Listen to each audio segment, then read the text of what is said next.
warm, nice and calm. You're almost there. Yeah, I did it. I cried 2 tears in a bucket. Fuck it. Let's take it to the stage. You dig it? You knock a dude down, you get some respect.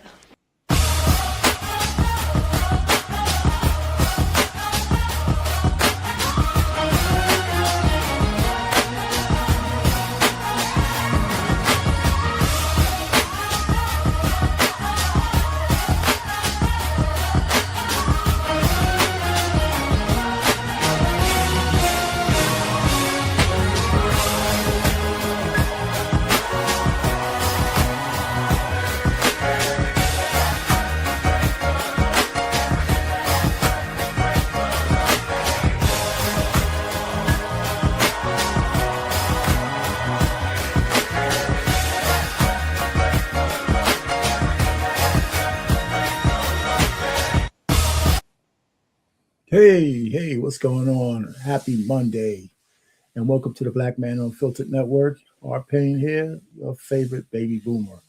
Anyway, hey, listen, we got a good one for you today. I don't know how deep we're going to get, but you look at the title. But before we get to all of that, I'm just saying, kind of enjoying the Monday. The weeks go by so fast, man. Jeez. And it's tax season for me. It's like the worst time of the year. And it's not like I have to pay all that much taxes, or sometimes I get some back. I just can't stand doing them. And I've been doing them so long, it seems crazy to just hand them off to somebody else.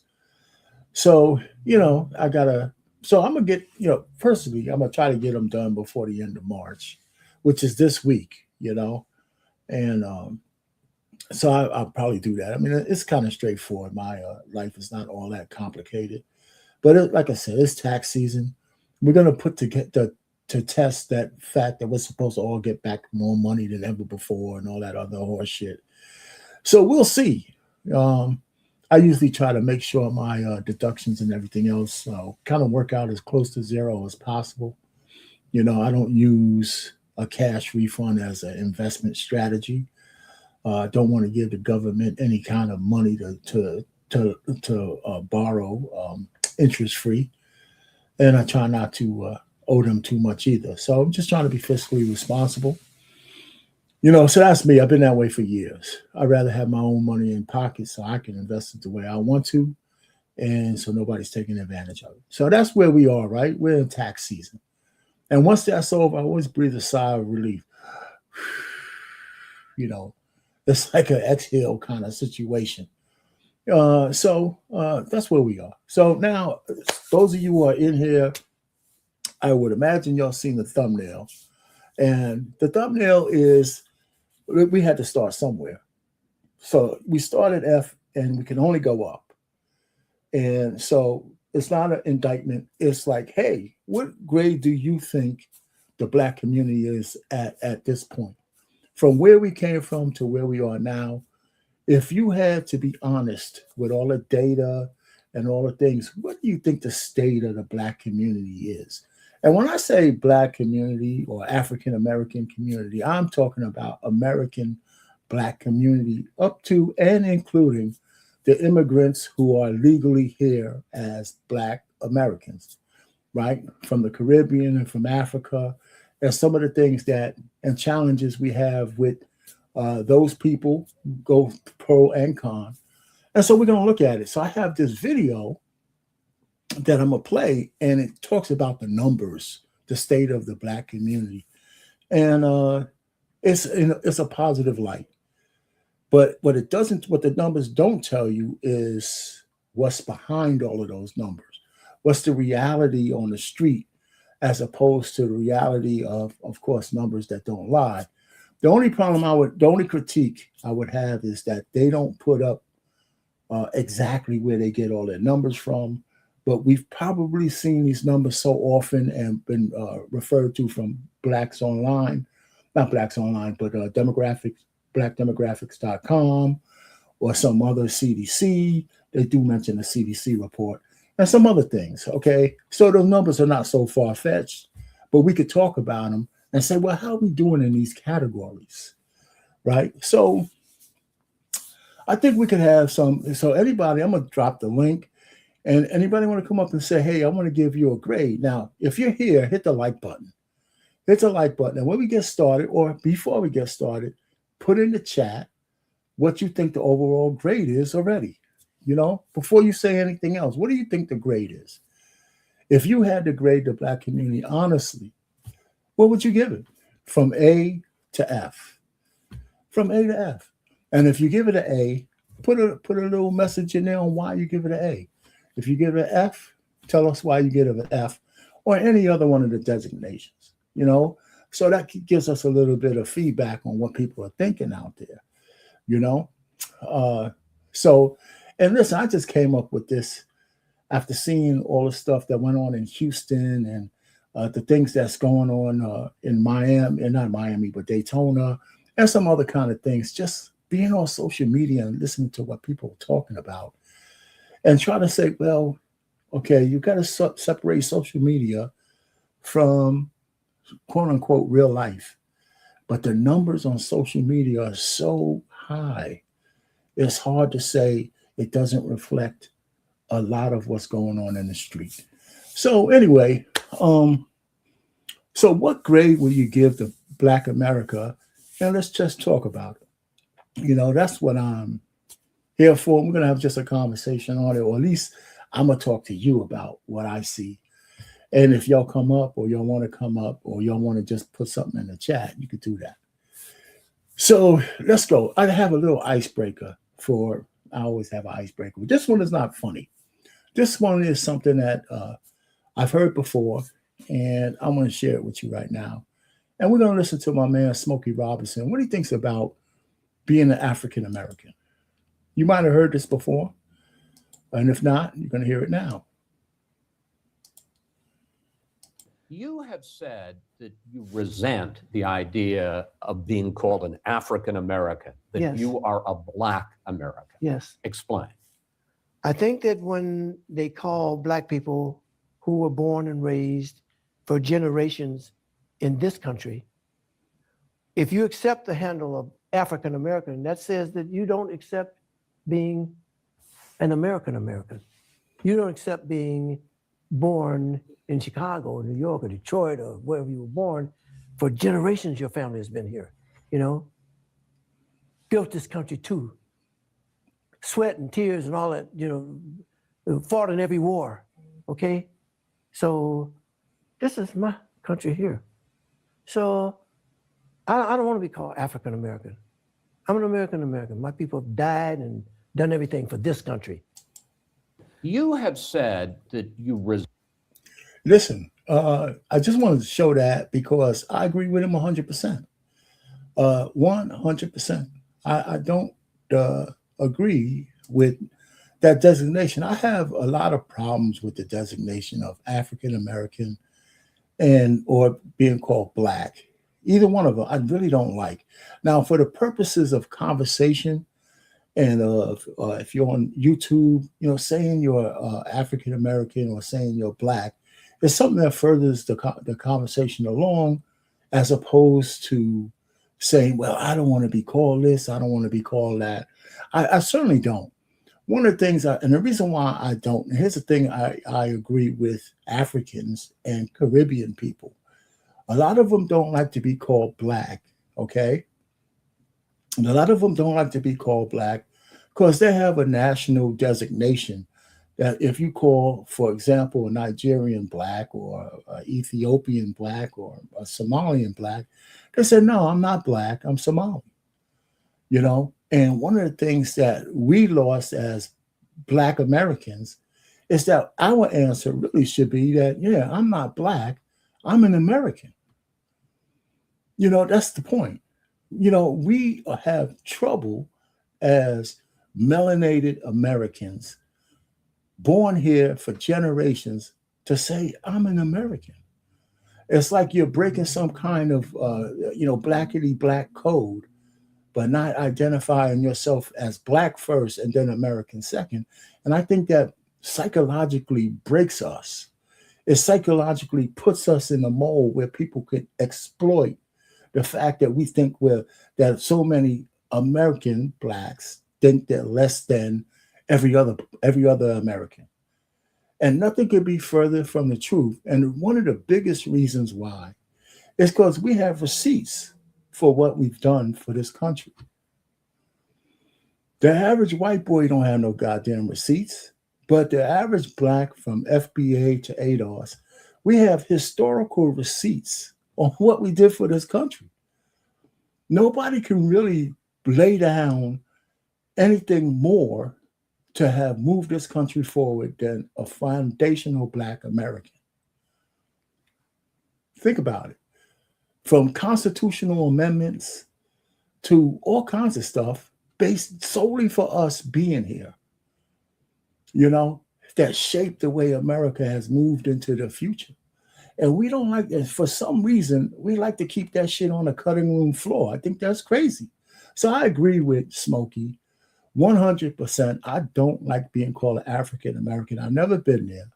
I don't identify with being African. No, nothing against my African brothers with the traditions and all that shit that they have, So, what's up, champ? I don't know if you want to come up or not. I'm going to just drop the link because I'm going to be going through a lot of this stuff. So you're going to have to bear with me, but here it is anyway. So you're welcome, whatever. So anyhow, that's what I wanted to start out with. And then I'm going to get into this link I found about the state of Black America. It's not that old. It's like a year old. So it's pretty current. And we're going to go through it. I'm going to stop and start it, of course. But here's a couple of things. As we rate the quote unquote plight or success of Black America, besides the folks who are making it in the corporate world and the entrepreneurs and the people who are educated and all those kind of good things, right? How do we rate the impact of the STD rates in our communities? How do we rate events like destroying the Houston rodeo or the spring, everywhere we go for spring break, they have to change laws to kick us out. How do we the incessant battle between the genders and the gotcha moments from the women to the men, from the men to the women? I mean, how do we rate ourselves? And who is the puppet masters on top of that?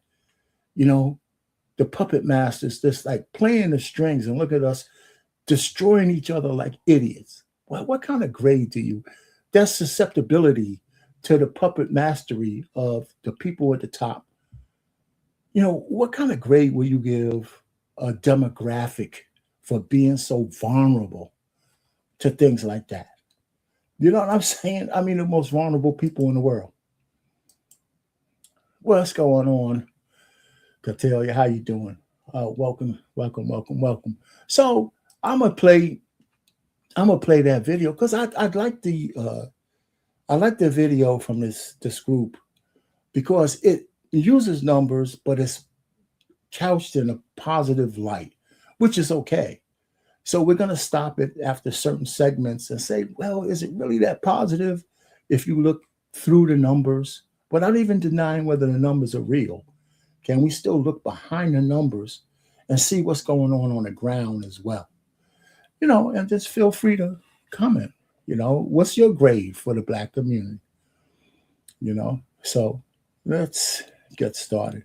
And see, I like this because this is not going to be a long live or anything like that.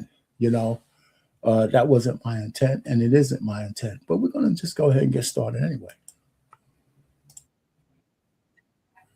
All right. Let me do this.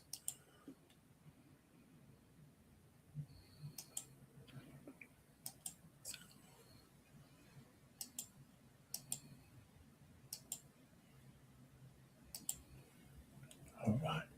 Graphics to household income, education levels, and family dynamics, these numbers tell a powerful story of growth, resilience, and opportunity in Black communities across the country. Thank you for joining us as we dive into the key statistics that highlight the Black American population. So without further ado, let's get started. The Black population in the United States has experienced significant growth over the past 2 decades. In 2022, an estimated 47.9 million people self-identified as Black, accounting for approximately 14.4% of the total U.S. population. This represents a 32% increase compared to the year 2000, when the Black population stood at 36.2 million.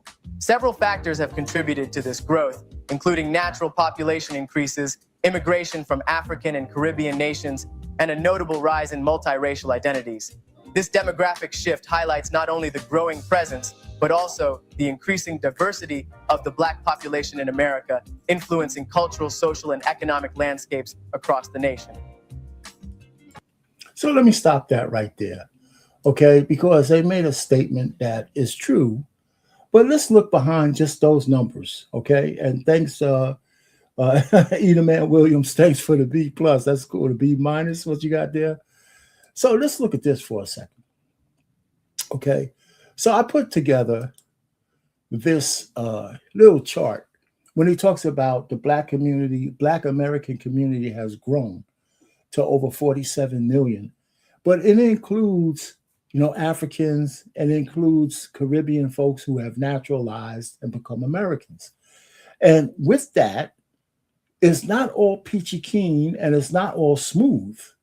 Do you know what I'm saying? It's not all smooth, right? We have, the Tariq Nasheeds, who comes up with this foundational Black American thing. By the way, he has that trademarked, I believe. So I don't know how he makes money on it, but he could. So we got a group of people calling themselves FBA. We got a group of people calling them ADOS, calling themselves, American descendants of slavery. Now, where this comes into play is if we ever really talked about reparations, because both of those groups look on a great deal of the foreign Blacks as a derogatory term as tethers, right? It's very derogatory. And it's not all folks who are from African or Caribbean countries, but the fact they call them tethers is one way of saying they're not entitled to the reparations if we ever got them, because they're not foundational Black Americans. Now, I think that's a mistake. I think that's terrible. And it's just another thing to divide us. You know what I'm saying? And even though they have their own view of being American in this country, just like any other nationalized immigrants, doesn't make them any less than a brother. But of course, all skin folk ain't kinfolk. That's what that means. So it's not all peachy keen that there's 47 million of us now. You know what I'm saying? What's going on, Edaman? Let me put you up here. What's going on, brother? How you doing? Not much, man. I want to have this conversation because all foreigners are not tethers, man. I know you're a boomer, man, and you don't know all the lingo. So I said, let me come up here and educate them a little bit. I didn't say that. No, what I'm saying, so basically, when you talk about people from the Caribbean, foreigners, we don't consider all foreigners as tethers. I hear you, but I didn't say that. I said that there's a growing group of Blacks, Americans who say that. I didn't say I said it. I don't subscribe to it. That's why. No, I'm saying they don't say it either. That's the point that I'm saying. They're not saying that all foreigners are terrorists. Like even when they go into defining the tether group, those are people who have chosen to go against Black people and say that Black people shouldn't get reparations and all that. Now we do have a group of like Caribbeans that are on our side. We don't consider them FBA, but we also don't consider them as tethers. They're not tethers because they're on the mission, not against the mission. Well, listen, and when you start to try to make those kind of fine distinctions, a lot of stuff gets lost in translation, because everybody who talks about tethers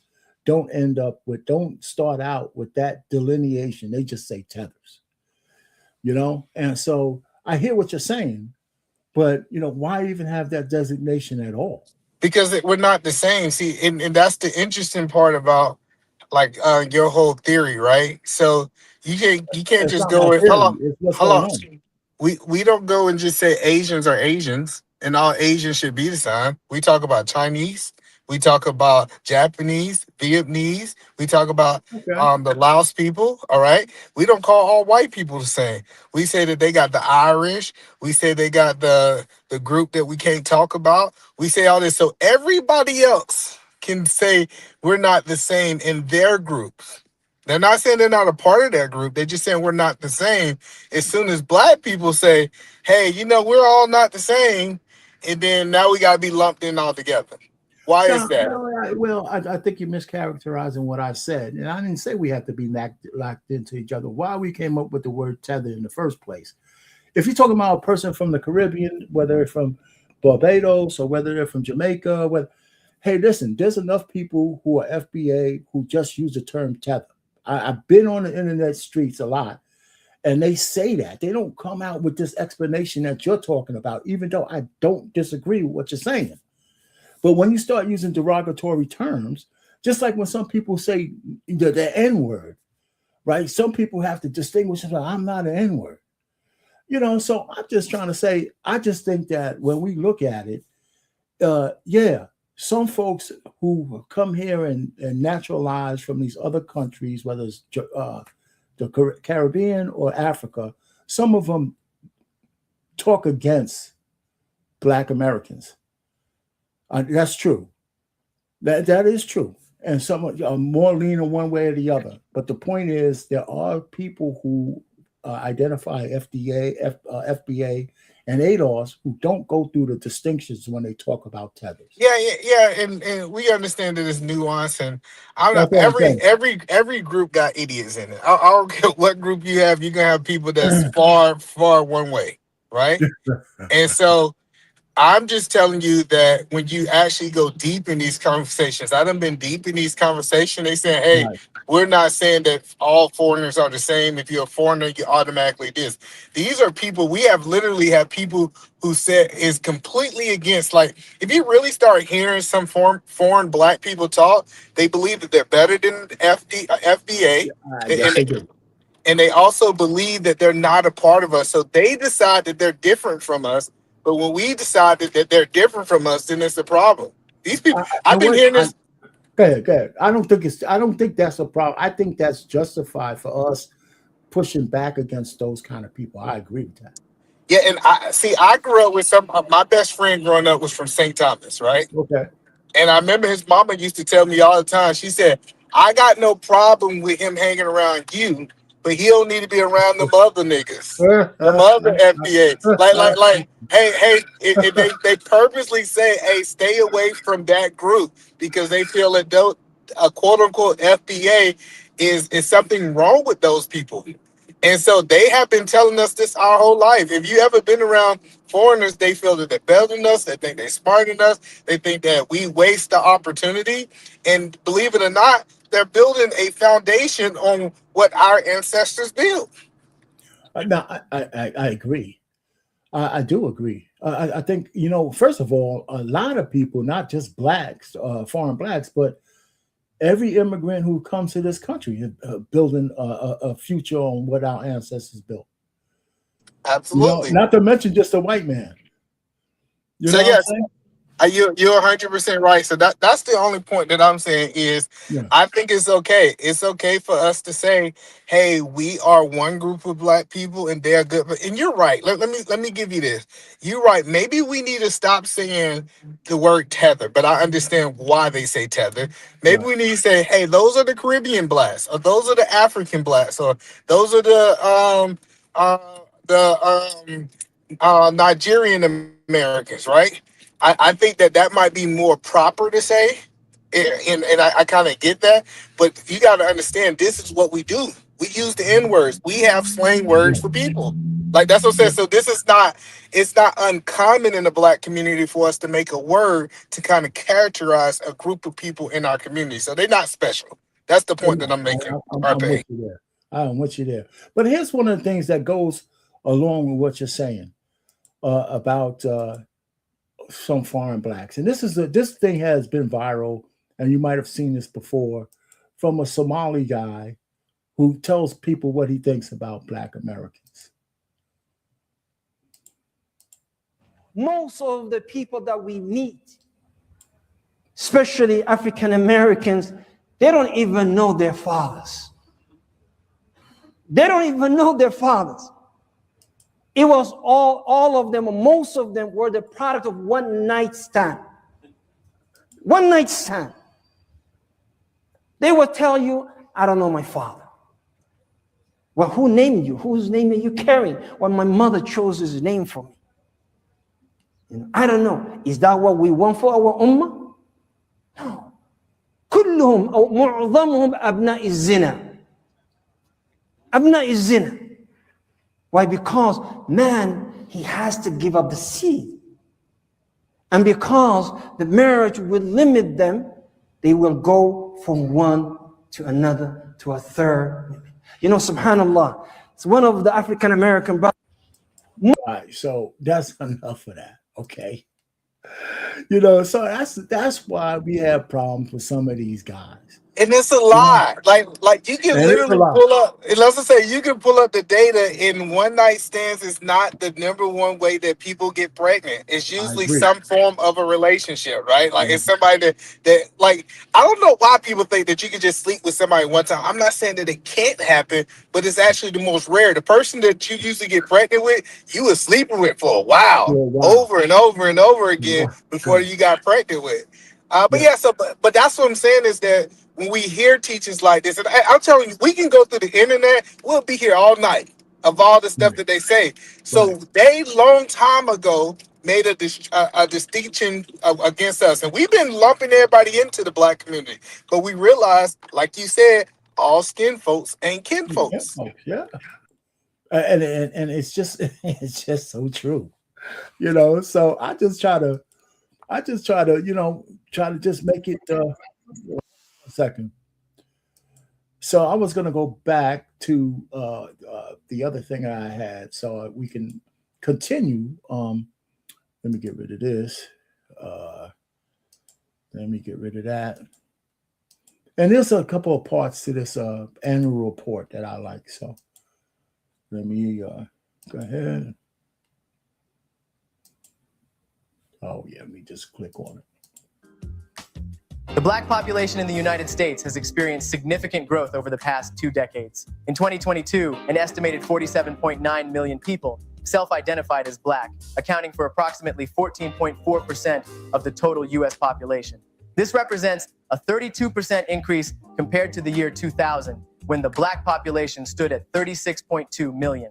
Several factors have contributed to this growth, including natural population increases, immigration from African and Caribbean nations, and a notable rise in multiracial identities. This demographic shift highlights not only the growing presence, but also the increasing diversity of the black population in America, influencing cultural, social, and economic landscapes across the nation. In the United States, the black population is slightly more female than male, with women making up 52% of the total black population and men making up the remaining 48%. There are several factors that contribute to the gender imbalance in the black population, including shorter lifespans for black men, as well as imprisonment.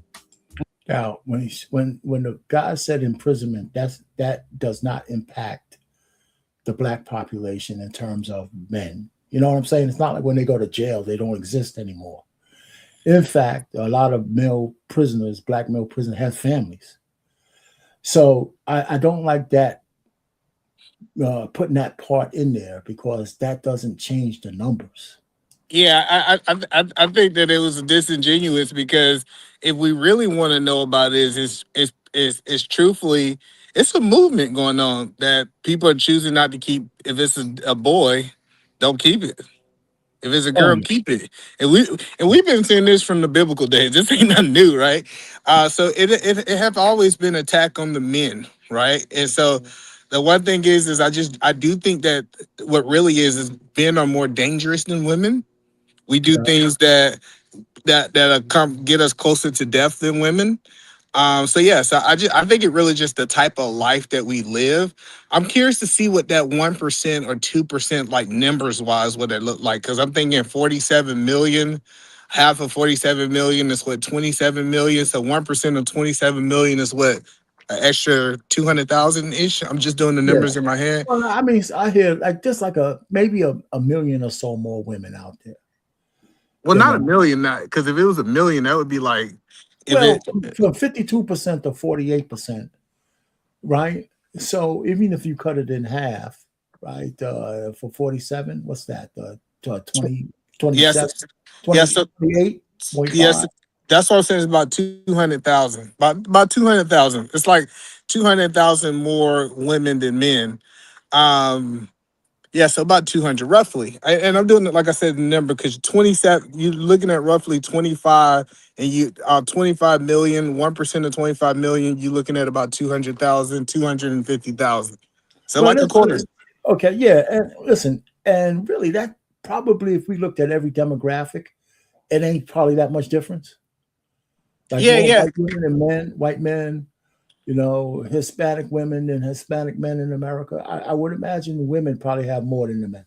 And I think it's just we do more dangerous jobs. So like you don't hear about a woman dying on the oil, oil. Really, Yeah, yeah. you don't hear The about coal mine. oil mine Yeah, or women, men, or women in the mines. Like it's just so many things that factors that I would say is just we're higher risk. Like when you carry that protector badge, it's a good chance that you're gonna die before her. That's yeah, no just. doubt. The life expectancy for black women is 7 years higher than that of black men. Now, 7 years high sounds like a lot. You It's know, not. It's not though. Like but that's what I said. it's 7 years. Think about it like this. If you died at if you died at 90, she died at 97. right. I mean, it depends on 80 what we're is talking it, about. it's not a lot when you understand that. And I think it's going to change. I think that 7 years is going to change now that women are trying to get more equal jobs, so into the work field and work. Because typically women would take off these period of times when they was pregnant, but Right, now these women are now working right up until 40 the baby. years, Right. or working these long period of times in the workforce. I really believe that we're gonna see that gap change, in my opinion. But it might just be my opinion. No, no, I do hear you. Yeah, you're right. Uh, let's see what else do we have here. Okay, let's keep going for a second. Let me just keep going. The U.S. black population is notably younger than the overall U.S. population, with a median age of 32 years. This is nearly 6 years younger than the median age of the total U.S. population, which stands at 38 years.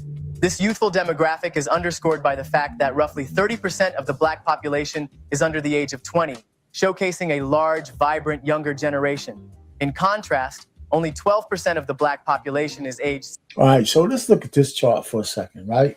The way they got it set up is pretty accurate to the generations, right? This is the baby boomer up at 65 plus.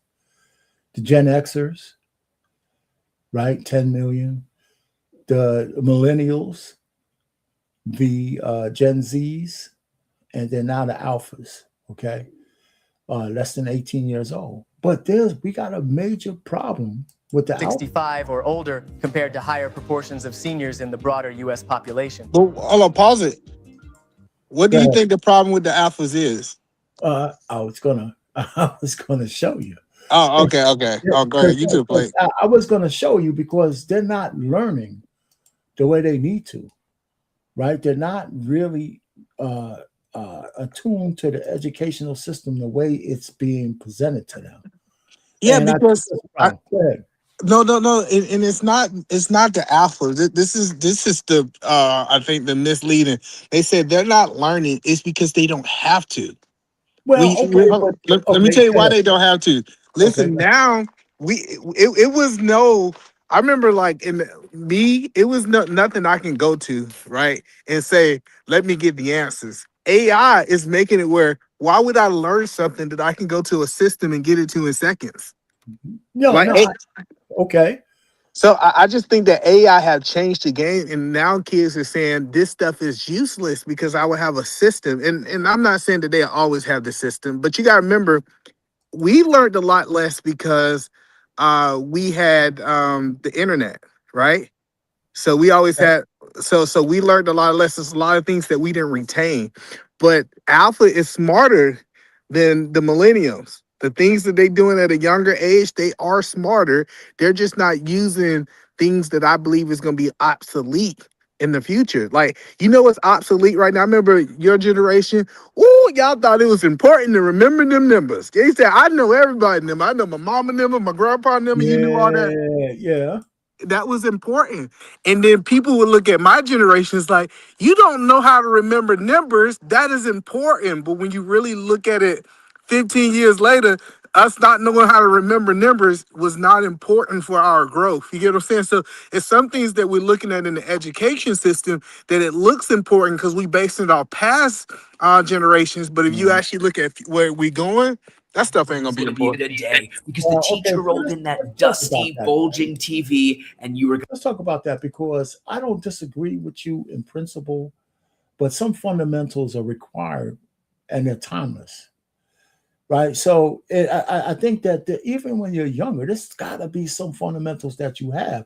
Like, for example, when you talk about remembering numbers, for the most part, none of us want to remember phone numbers because we could just look it up in our phone. And then it becomes important if you ever lose your phone and you're stranded somewhere, right? So, whether you know 100 numbers, you probably need to know at least one by memory.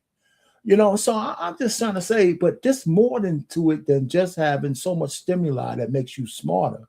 There's got to be some infrastructure for wanting to learn, right? So it may not be wanting to learn the way we did as a baby boomer or a Gen Xer or a millennial even.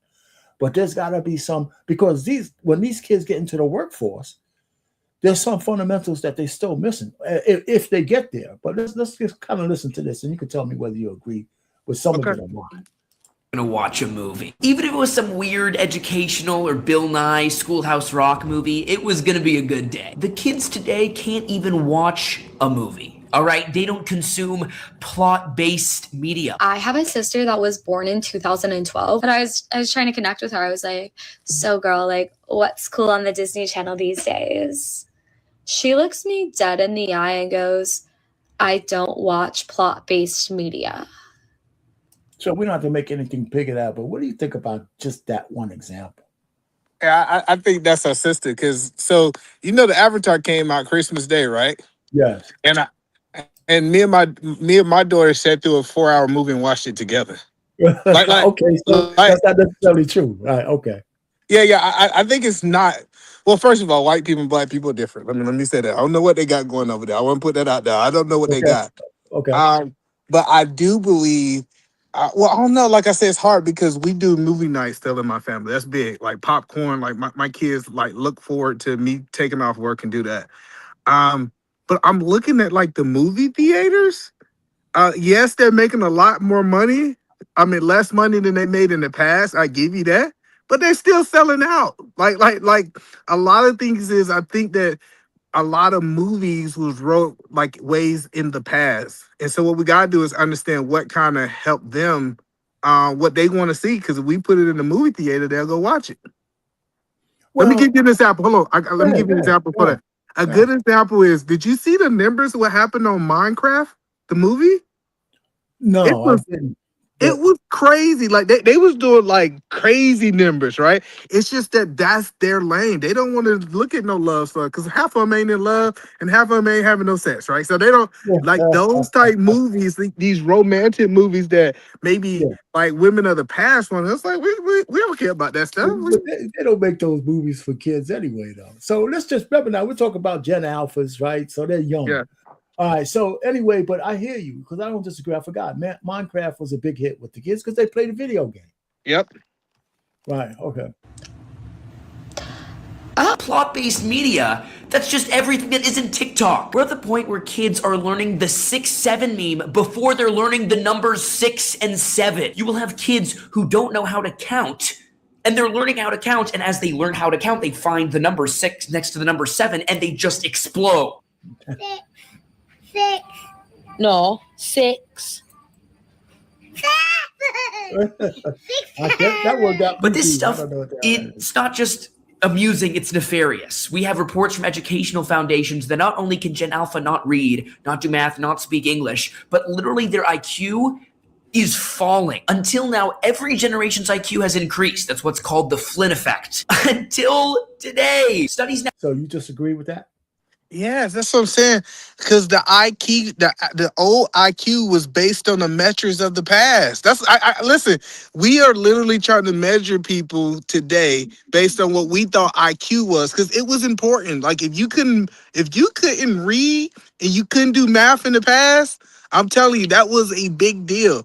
But now, I know people. I had this conversation. Everybody thought I was crazy. I was like, math is not going to be as important in 20 to 40 years to me. I think it's going to be one of those things that, yes, it's cool if you have it. It's almost like, do you remember math? Let me land it here. I got you. Listen, do you remember math before the calculator, how important it was? Yes, I do. After the calculator, math got a little bit less important. I remember growing up, before we was able to use a calculator, we had to know our multiplications. We had to know those things. But as they really start bridging into the calculator era, right? Because we've seen this happen in other eras. Right. The generation behind me, they did not know basic math because they had a calculator. They had a calculator on their phone. And so now with us coming with AI, I get it. Listen. You right. We all bad. Every generation except your generation. If World War II happened, III, and we go back to the Stone Age, everybody go do it. But in this modern generation, I think people are gonna be all right. Yeah, but okay. Listen, I understand. Well, anybody who understands the evolution from math from the calculator age all the way up until where they let us use it on a test inside of a classroom. There's no way of getting around being able to read. You got to be able to read. I mean, how are you going to live in life if you can't read?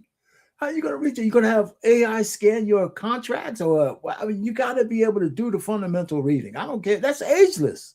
But no, I get what you're saying. But like reading, for example, I remember I was part of this company and they was spending close to, I think they said $750,000 for lawyers to go through contracts. Right now, they pay $12,000 a year. They upload contracts into an AI system. And you know, the AI it says, this is what this contract said. And it abbreviated, it breaks it down. It actually does better than the lawyer. I'm telling you, it does way better than those lawyers would have did. You're at a whole higher level of abstraction where I agree with you wholeheartedly. I'm talking about the individual person. And if you ain't reading contracts all the time, and I use contracts as an example, but as an individual man and woman, how you got to be able to read fundamentally. I don't think so, because I've been hearing this statistic. You can't put everything through a damn AI generator. That's because you're thinking of the past. Listen, I've been hearing this forever. They said black men read at a 3rd grade level, and they say we've been doing that for 100 years. I'm telling you what they say. They said that if you take the black men, think about what I'm saying, R-Pain. Yeah, I'm hearing you. They said we've been reading at a 3rd grade. I think it's BS, but we've been reading at 3rd grade for 100 years. And you know what I see? Black men have elevated. That's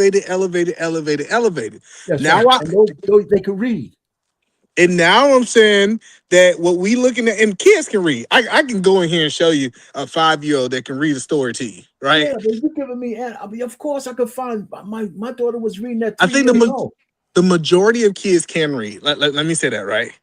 The majority of kids can read. That's not what the school teachers are saying, though. No, that's not what this white man is saying. Listen. This is why we do this guy. I mean, I just didn't upload 100 different videos from school teachers. They're lying to you. Listen, I'm telling you about that. Let me tell you what they do. This is what they do. They got 20 people in the class, R-Pain, and they focus on the 2 people in the class that can't read. And let me give you a news pass. Guess what? Them 2 people who couldn't read was in your grade too. Like, we always had people throughout our whole life who was illiterate. We had Fantasia. We had R. Kelly. Like, I'm telling you, like, it's not the majority. That's the point that I'm saying. It is not the majority like they trying to paint. I promise you it's not. Listen, all I'm trying to say is that every kid who goes to school, and some are going to get left behind until they said no kid left behind, and they start just doing those, moving people forward. whether they had the aptitude or not. For you to say that there's no phenomenon that we need to be concerned about with Gen Alpha, okay, it's not in yet because they're so young. I can give you that. But you can't say that everybody's a part of this massive conspiracy saying that Gen Alpha kids might have problems with their learning abilities because it's the few. These are young people. This white boy that we have here is not this white boy is probably a millennial. He's not a baby boomer. Let me tell you what's happening because you're missing it. Y'all, they said the same thing about the millennials. I don't know if you remember this. They said the millennials, they lazy. They can't read. They can't. I'm telling you, they said this about my generation. We heard it. Guess what? The Generation X is saying we don't know what's happening. Something these kids ain't doing what we doing. Listen, it's always some people have these complex realities inside of them. Our pain where they be like they're scared of the next generation. They say they're not doing what we doing. They told us the same thing. And you know what we doing at our age? We running circles around these Generation X. Like what we at in our life when they was there at that age, they nowhere close to us. Like the amount of millionaires that we're producing. So listen, I'm not saying that we don't need to read, but it's going to be something totally different. Remember back in the day, if you could not read our pain, what happened was somebody can get over on you. Now with these actual technology, even if people can't read, they're going to be able to use technology still to be in the know. And I'm just telling you, it's just a different world. Listen, it could be, listen, we could both be right, but we're talking about percentages. It might be a different world, but you still need some fundamentals no matter what world you live in. Right. So because, they have this, and we don't have to believe in every kind of way they stereotype certain generations. For example, they say the Gen Z people have this thing they call a Gen Z stare. Right. You look at them and they look back at you like they're in a Twilight Zone. Right. Whether that's true or not, well, who it is? Somebody wants to come in. You gotta show. We gotta see what you look like on camera, brother. Or sister, whoever it is. I'm gonna have to switch to when I come up I'll be I didn't see you. Hey, but I'm gonna have to switch to my laptop because my phone about to die. All right, man. I'm be here. Yeah, you in the car, Pan? Wait, home for a second. Are you in the car? Because you got to be on camera, brother. You can't just you got to be on camera to be on stage. That's not my rule. That's the house rules, brother. If you're a man, I can't really see you in the dark. So if you're on a car, you might have to park. Go ahead, Eater Man. So the point that I'm saying, because I wanted to get out there before I switch, is the point that I want you to understand is that we have to redefine. Like, I remember this. I was so against double gender bathrooms because I was thinking of the past. And then I went to Seattle. Then I went to the Seattle. Go ahead. Oh, you froze. Damn, bro. You froze. You froze up, Eater Man.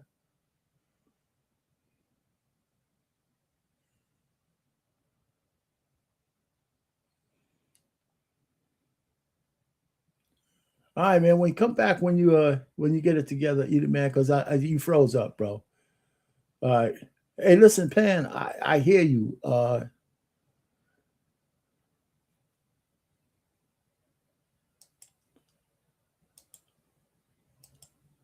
right, man. Get off of mute for a second.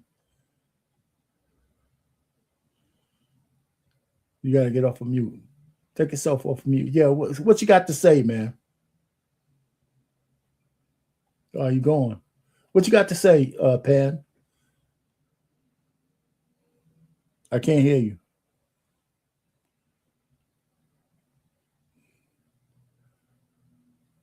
Yeah, I still can't hear you. Maybe I have to go out and come in.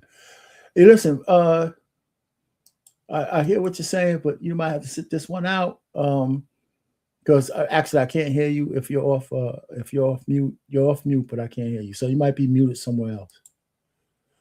Anyway, let me go ahead and continue this one and see what else he has to say, because I wanted to get to a certain level with this particular live.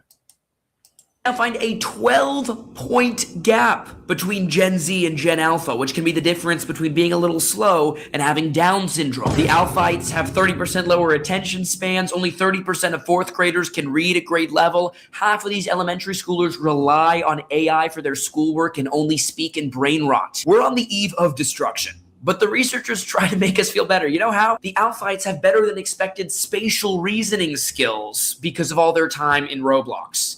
Are you kidding me? That's what you've got to make us feel better? It's like, say what you will about that Ted Bundy guy, but he knew how to fix a car. Like, that's the upside here. But the actual upside is since IQs have been always rising over time, and for the first time they're dropping, that does mean Gen Z is the peak of human intelligence. Thank you. I don't make the rules. Teachers are complaining they have to dumb down the curriculum just to push kids through to the next grade. We are having to dumb down curriculum to get these kids to where they need to be, and they're not getting there. I promise you. And I'm not the only one saying it. But I don't understand why they're not stressing to y'all how bad it is. Like, well, see, this is where, like, me and Edith Man gonna always differ. I hear he got his philosophy on what's going down. But like I said, this got to be some fundamentals that translate or transcend generations, and hey, Pan, I can't put you on, man. So I've been told not to put you on, brother, so again, until you can get on fully, I think you might have to sit this one out and just kind of join the chat, bro, because I can't put you on if you can't be on full camera. So, that's per Black Man Unfiltered. So yeah, there you go. No hard feelings. I always like to have somebody to talk to, but we got to be fully compliant to the rules. I was gonna break them for you, but I got admonished for even thinking about it. Anyway, all right. So listen, I want to put some more of some of these guys, because I think these guys are telling the truth. I think I'm not saying we're going to throw Gen Alpha out with the bathwater, because there are some changes that's going on, and all the books. I mean, all the actual story is not finished being told, because they got to get into adulthood to see how they deal with the new technology and the new way of doing business. But man, you got to have some fundamentals. Remember, you could say 2 + 2 = 4. Maybe you don't need that.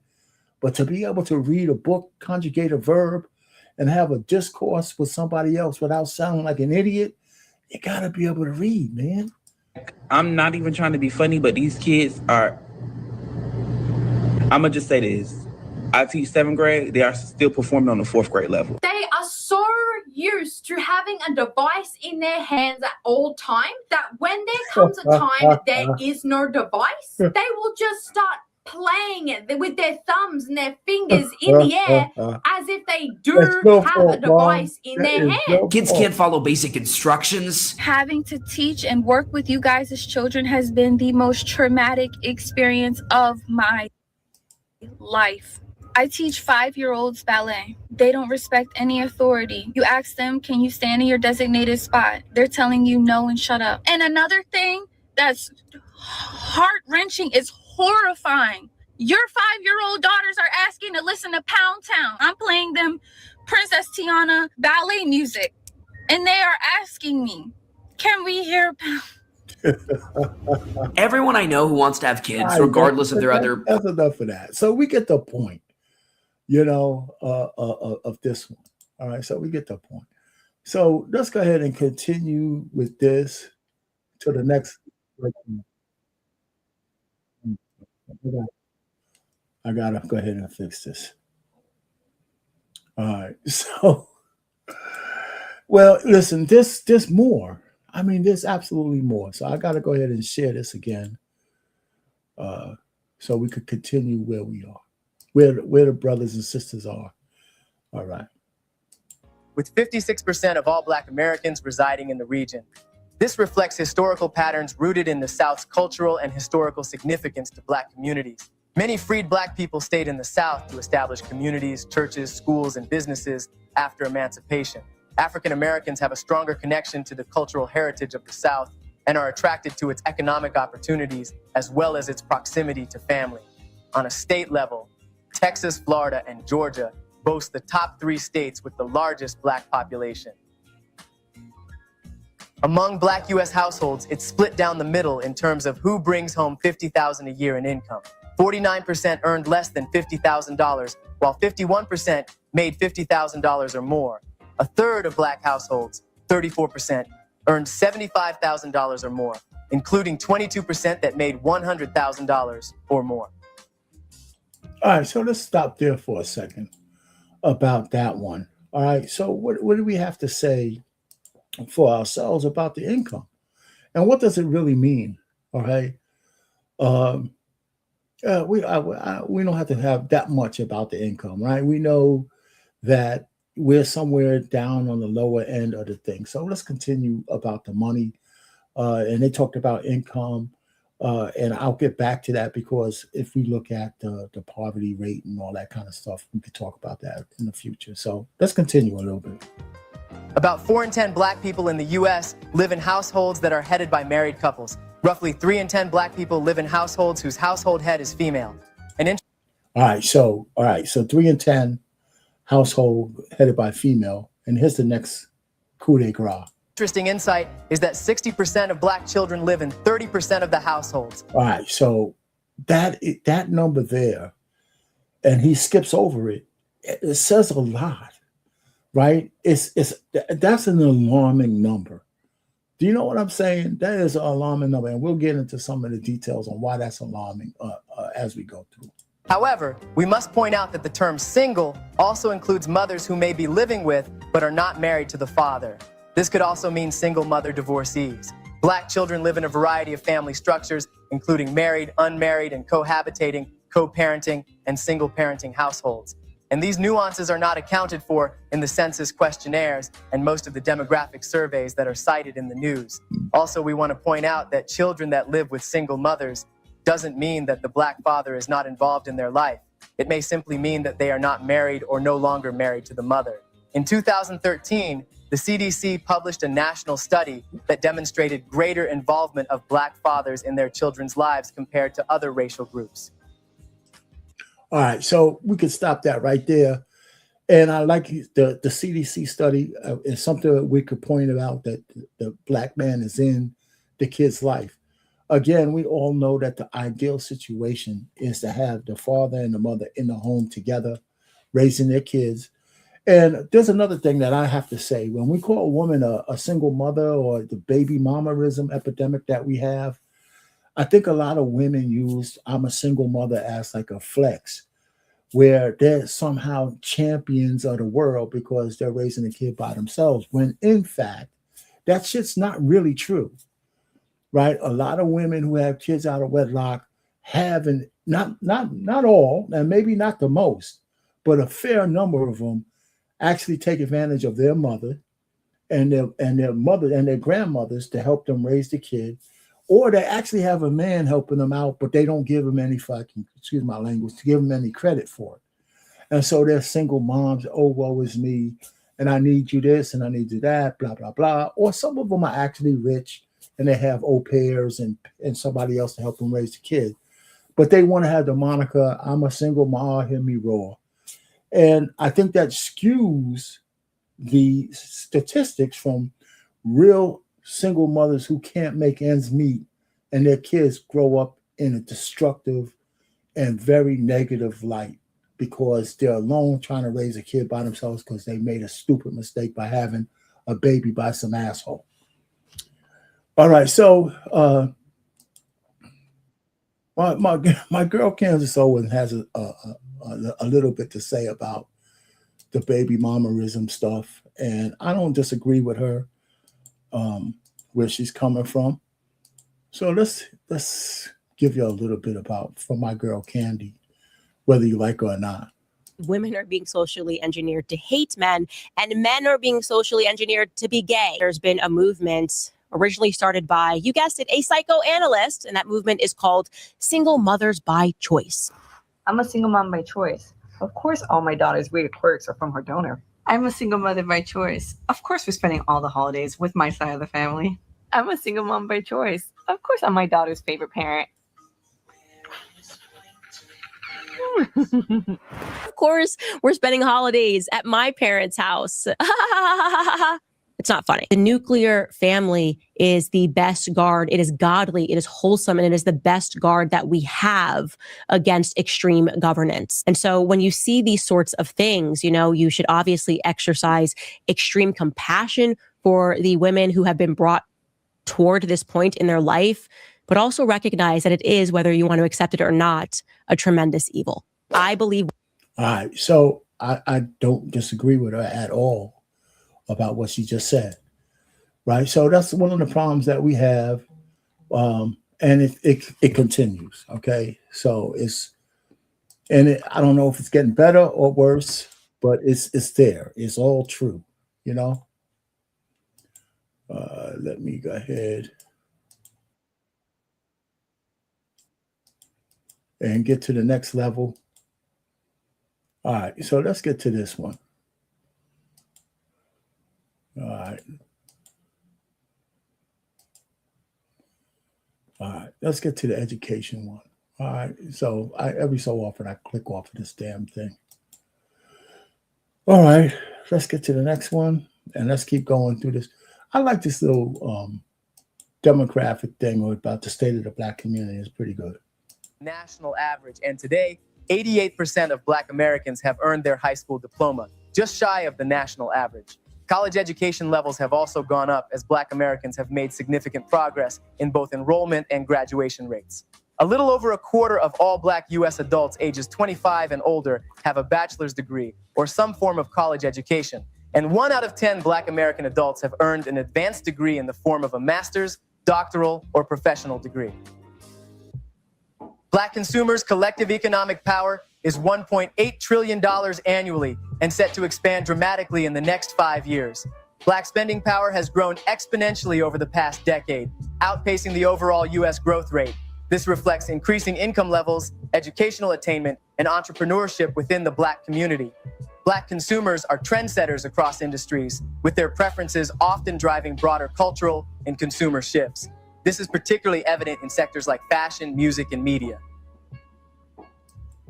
Well, let's just talk about, the Black entrepreneur, the Black spending, right? They often throw out those numbers about how much money Black people are spending, but would be much more significant if they were talking about how much Blacks invest in the things that will make our communities more vibrant.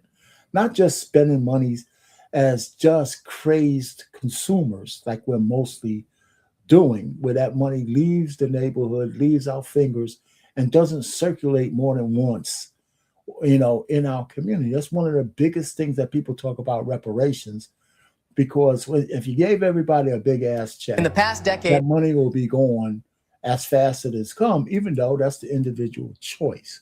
But would it change anything?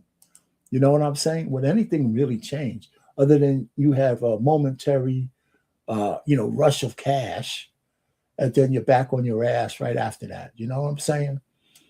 So I think that's what we're talking about. So I don't know. So I think that we need to look at doing better. And so here's a lady talking about, when we talk about economics with Blacks in terms of, let me go ahead and see if we continue to talk about the job market. Let's just talk about this. Let me say before we go, I want to make sure we get in, and I'll catch up on the end. All right. Black spending, blah, blah, blah. Home ownership, we talk about that. The labor market. All right. So we hit all of that already, right? I believe we hit the labor market and we hit some of the other stuff. Did we hit the labor market? Okay. Yeah, no, we didn't. So let's continue. Black homeownership rates are increasing at the same rate as the U.S. homeownership rate. However, the homeownership rate for African Americans is almost 30 points behind that of white Americans. Beyond affordability, Black first-time homebuyers also face extra challenges in getting a mortgage. Almost 25% of Black families who applied for home purchases last year were denied, resulting in Black Americans having the highest denial rates for purchase and refinance loans than any other race. The ongoing barriers to home ownership is a testament to the nation's long history of using factors rooted in systemic and structural racism to determine access to a mortgage and consequently access to generational wealth. Well, we could also say, and being fair, how many of these black folks, and we know we can't deny that there's redlining and some racial discrimination, but you also have to come to the table with with the right requirements to be a homeowner, the right salary, the right credit scores, and all that kind of stuff. And there's a lot of, we had the prime lending bust when they were starting to give loans to people who really couldn't afford the houses that they were buying because they broke the rules. The banks got richer. People made money off of the backs of some of the poorest people in the country because they were trying to carry homes they could not afford.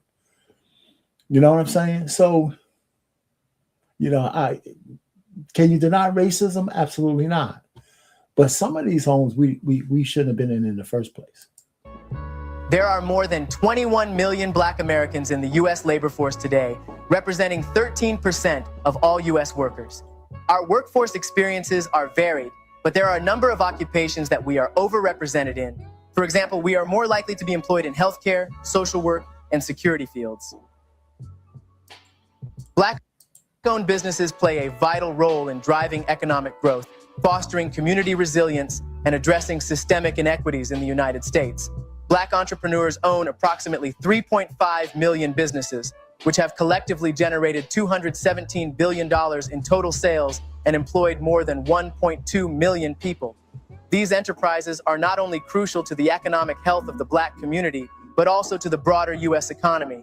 Moreover, Black entrepreneurs bring fresh perspectives, innovative products, and services that expand consumer choices and create new markets.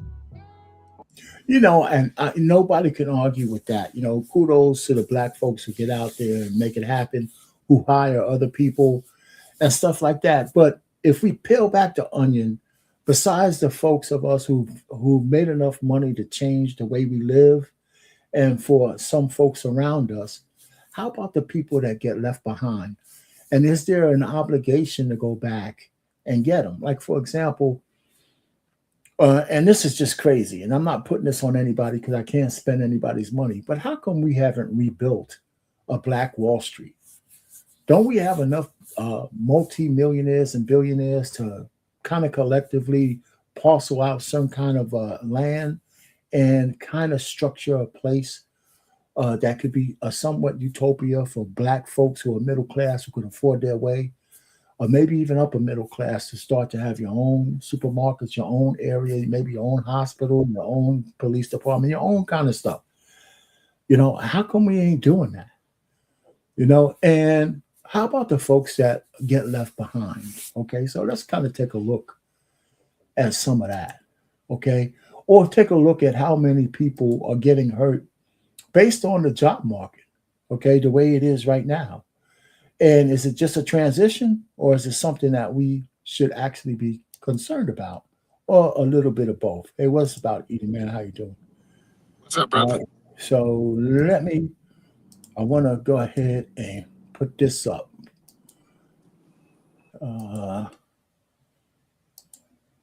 Let me do full screen. While there's over 500,000 Black women that are getting laid off and having a hard time finding a job, is because these companies no longer want to deal with any more racism and discrimination cases. Now, I worked in HR for over 10 years, and I was actually let go because I took a look at our budget report and saw the pay differential between our white and Black employees, and I exposed everything, was ultimately let go. Now, being so she divulged whether she was a whistleblower or she just started saying shit she wasn't supposed to say. I think some of the, and this is out of her own mouth, right? So she saw some data and she couldn't sit on it because she wanted to let other people know. They caught wind of it, and they should have fired her. They should have fired her. Yeah, exactly. That's what we talking about. You telling my personal data to everybody, and I know for a fact if she was in HR, she signed privacy agreements that she wasn't gonna do this. I do believe, and this is because I have been a hiring manager, and I used to think it was a race thing. I ain't gonna lie to you, Arpan. Before I became a hiring manager, I thought it was a race thing. But what I believe today, I think Black people have not been shown how to effectively negotiate their salary. I've seen Black people come in and say, "Oh, the job is listed for 60." They say, "All right, cool, I'll take the 60." It's really no conversation. And then I have hired white people, and white people say, I'm not really comfortable with 60. And my budget is like 85, by the way. I can go up to 85, but we start at 60 because we want room, because we know some individuals will negotiate. And what I have seen, especially Black women typically don't negotiate their salary, which is changing a little bit. And usually Black men, they just want to make more than their friends. So if they know their friend on the job making 65, they'd be happy with 70. Versus I have seen more white people walk away from jobs because they say, "Hey, you can't pay me what I feel like I'm worth." Well, you know, it's funny that you mentioned that. When I got my first job with the Department of Defense, I was like 21 years old, and the guy offered me a grade level. Then I said, "Wait a minute." I said, "Listen, I got the grades, and I have 1 year of experience that says I should be at a higher level as a hiree." And he immediately gave me the bump up, right, from a GS5 to a GS7, just because I said it. It wasn't like he was haggling. He would see what he could have got away with. If I would have just shook my head, I said, "Wait a minute now. I don't belong here. I belong right there." He said, "Okay, yeah, you do." Blah, blah, blah, blah, blah. I said, But that's protocol. See, most people think it's racism and it's protocol. The protocol is for me to offer you the minimum for the job. Right. And if you don't ask for more, like, cause I was with a company and they fired the lady, and cause she was telling Black people, you can get more money. And she was totally like she didn't have the company best interest. You know what I'm saying? Yeah, I hear you. Well, here's my thing, though. You know, and this is another thing I think, and I think this really, really impacts Black women more than anybody else, that they interfere with the cultural fit in a lot of jobs because they complain a lot.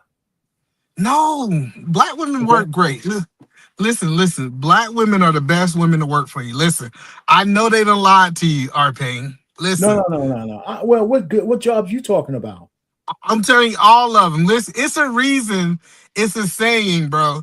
I wish my woman treated me like she treated her boss.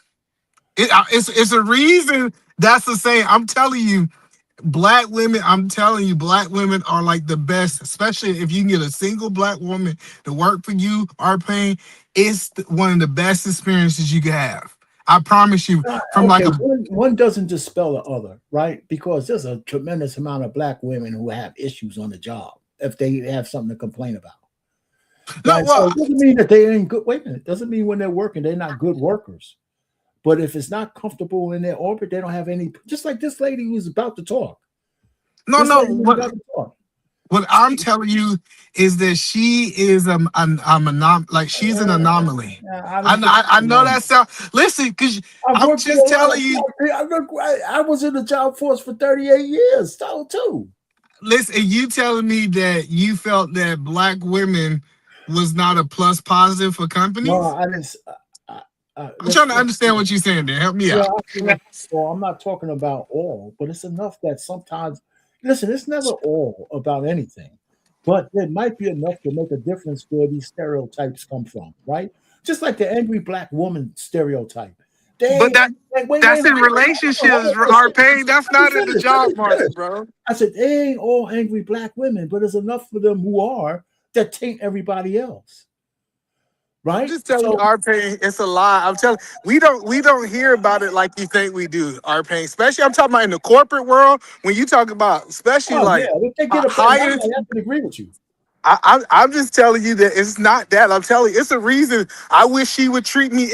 I'm telling men say, treat me like you treat your boss, because she treat her boss real good. I'm telling you that. Too. So a couple of things could be true at the same time. So let's hear a little bit more about this lovely young lady and her little journeys about the 500. But she look crazy. Tell me she don't look crazy. In HR girly, you're well connected with other women in HR at different companies, and a lot of us had the same experience. We would receive a lot of discrimination cases from Black women in leadership positions. Now, keep in mind, these companies were required to maintain a certain amount of Black and brown staff members at one point, and a lot of these women were ending up in management positions. Black women were at the top of their game for a while. But if they began to be a company nuisance, they would do anything to get their ass out of the door. And when I say a company nuisance, that means reporting discrimination, reporting racism. As soon as you do it, there is a target on your back. Well, this is all true, right? So she's saying through her experience, when they stop being a cultural fit, that's when they start having trouble. No, what I'm saying is I don't care if you are a woman, a man, Black, white. If you start being a problem, like when we see Karens, I'm letting you know, when Karens start reporting people, they get rid of them. I don't disagree with that. No, I hear you. I hear that too. It's not mutually exclusive. White women will get kicked out too. We fire people who's not a fit for the company, and I'm just telling you, I'm just telling you, if I had a choice for somebody to work for me, definitely a Black woman, without a doubt. Okay, I hear you. What's going on, Black America? What's up, man? What you got to say, man? How you doing? Good afternoon, Eda, man. You was cooking earlier. Tell Uncle Payne that them old ways is dead. Uncle Payne, we are dinosaurs. That's why I wasn't going to let your ass up, because I knew you was the first thing you're going to get on there. Hey, Uncle Payne and shit. Yeah, you my damn uncle, and I'm old. We're dinosaurs. Hey, know your phone. Your phone is obsolete every 6 to 8 months. Time is progressing too fast. But the reason I called up or came up is why would you want, or where would you want us to build a Black Wall Street? You want us to build it here in Vegas? You want us to build it in Colorado? We're not going to be able to even settle on a place to build it, let alone the people that should be able to come there. Uncle Payne, we not as Black people, we're not going to do it. All right, so and we got it though. Atlanta is Black Wall Street. You said Atlanta is already? Absolutely. Okay. It's from the bottom to the top is Black people. What are we talking about? Okay. They're in the infrastructure. They're everywhere, right? Black folks are everywhere. Yeah. And so I wasn't predicting where we should put it and where we should have it and all that kind of stuff. I'm just saying, and it kind of makes sense. Am I? Yeah. Okay. Either man's gone. So that's what I'm saying. I'm just talking. I'm just spitballing. I think that if we were able to put together a Black Wall Street during the Jim Crow era, why wouldn't we be able to do it now? Quote unquote, Black Wall Street. And either man answered it. Atlanta is pretty much the answer. Yeah, but Payne, have you ever been to Atlanta? Yes, I have. Yes, I have. Do you like Atlanta? Is that a place that you At one point, Atlanta was the place to go. Did it get overpopulated and over destroyed? Yeah. Yeah. Right? But at one point, Atlanta was the place to go. And that's all I'm saying. I can't go because I don't like guys that act like girls. So I'm not comfortable I don't like seeing men walk around with purses and stuff like that. You know what I mean? So in Vegas, it's bad enough. We got a couple here and there, but I went out there and I seen too much of it. Yeah. So it's just like gangbanging. Yeah, I was a gangbanger when I was young, but you got to get up out of it. It's certain shit that we just can't do. And like I said, I don't care if they are from the top to the bottom. It's debauchery. So it's not something that I would suggest that anybody do. I'm hearing you. I do hear what you're talking about. You know what I'm saying? I do. But again, what we're talking about here is like this lady on here. We were talking about Black women who are listen. These are the numbers they're saying who are kind of under fire now because they're losing some of those jobs that they were so comfortable in but were those jobs? I think those jobs were mostly low hanging fruit for a lot of these companies, right? Because they were populated with, black people, not just black women, but HR jobs, service jobs, some of the jobs that are easy to let go of. Some of the actual organizations that had DEI departments, they were overflowed with people. They just cut those departments out. A lot of those people were black women, so they lost a lot of jobs. So they got these advanced degrees, but what are they in? And so I think that's a change that a lot of sisters are going to have to go through when they start looking at school in the future. Don't just be getting into anything that's just service oriented. So people are talking about STEM and stuff like that. Go ahead, man. Well, I said, let's be honest.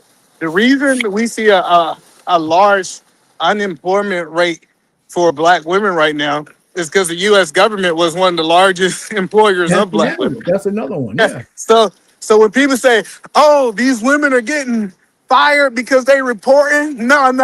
Donald Trump just started letting people go that was in the U.S. government. So that's the point. Is I think she's trying to paint a bad narrative. Is just because black women are now, I guess, telling that's why they're getting fired. No, it's just the U.S. government was the highest job market, and guess what? When they started letting them go, the black women was the first to go. That's just the reality.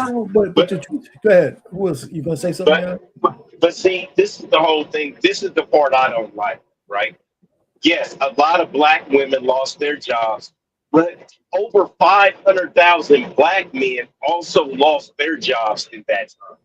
You see what I mean? But nobody wants to focus on the 500,000 black men. They only want to focus on the women. I think I don't like it when people just focus in on the women's problems, like their problems are the only problems that we have as black people. That's all I want. The reason we didn't focus on black men because they proved that they had somewhere to go. The black women didn't have nowhere to go. See, even when you start looking at those group of 500, I think they said 60% was employed by another company in 3 to 6 months after the layoffs. So that's what I'm saying. We had a large group of people went somewhere else. Man, it's the same thing for the black women, though. That's not. That's what I'm telling you. That's not true. They had nowhere to go. If you look at the BLS, the last BLS report, it all of the numbers is going to show that all of those jobs that they lost, they came back into the fold plus another 10%. I promise you, I just seen it last week is the only reason I brought it up, because I didn't even know that 557,000 black men had lost jobs over the last year. So that's the only reason I'm bringing it up. Well, so it was two different things. What I'm saying is we saw black women lose jobs and we saw black men change jobs, brother. I'm just telling you what the data say. It looked like black men changed because a lot of black men got in front of it. They knew the layoff was coming. They was already putting applications in. They got in front of this. I'm just telling you what the numbers say. A lot of black women did not get in front of it. That's why they still, if you look at the unemployment rate in the black community right now, it's mostly black women. Black women have the higher rates. And listen, their rate is 1% higher than ours. Theirs is like 7.8 and ours is like 7.6. Like it's not too much lopsided. Yeah, okay, we don't have to argue over the words. The point really is that I think that most men have to be a little bit more, diligent or, about how they make their money. They got to stay on top of it because there's no safety net. There's no safety net for us. So I could see Ben being a little bit more on top of it. And one of the things we have to admit, and I hate to say this, that when they reduced the government, they reduced the government for everybody. There's a lot of people that went out of work. It wasn't just black and all that. We just had a lot of those jobs that were at the lower end. For a guy who worked in the government for 38 years, I went through a whole lot of reductions in force. And one of the things that saved me is because I was an engineer. But if you were just a technician or just some kind of other laborer, your ass was always on the chopping block, up to and including them closing the whole base, called the Base Reduction Act. So we went out, and I went through a few of those, man. Just by the grace of God, I was able to do 38 years stretch without being out, you know? So I get on my knees and pray to God for that all the time. Yeah, and I want to, can I respond to somebody in chat, or you don't want me to respond to what No, they go ahead, talk go about? ahead. All right, so he said, according to Atlanta Black Star News, research found out that 8% of businesses in Atlanta are Black owned. You don't understand the Atlanta ecosystem.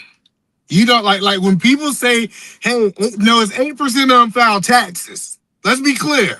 If you understand how Atlanta ecosystem works, I promise you that number is off majorly. So yeah, so if you want to go legal businesses, but if you, it's everywhere in Atlanta, I can go and get it Black.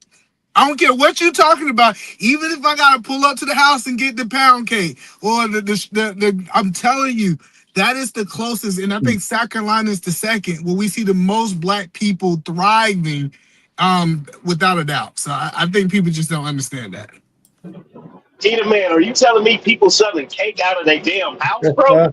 I'm telling you, they selling cake out their house. They doing hair out of their house. They selling weave out their house.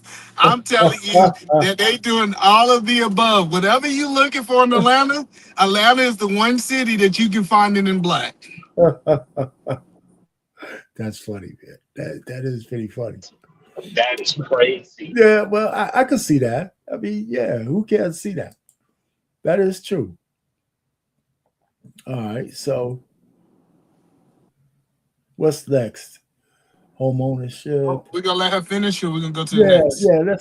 Let's see what else she got. These companies will hold meetings with the top management and HR and say, hey, this person's becoming a company nuisance. They're affecting the company morale. What can we do to shorten their time with this company? At which point we would go through all the policies, procedures, your performance, the company handbook, and see if there is anything that they can do to get your ass up out of there. Things like you might have been able to be 15 minutes late consistently due to traffic before, but now they on your ass about your punctuality. You might have been able to come into the office with a bonnet every now and then because you're having a bad hair day, and now you out of dress code. They would look for little things to just target you to make it seem like you are not performing. I well pause it. Pause it. Go ahead, man. Hold on. We gotta be clear. Those little things.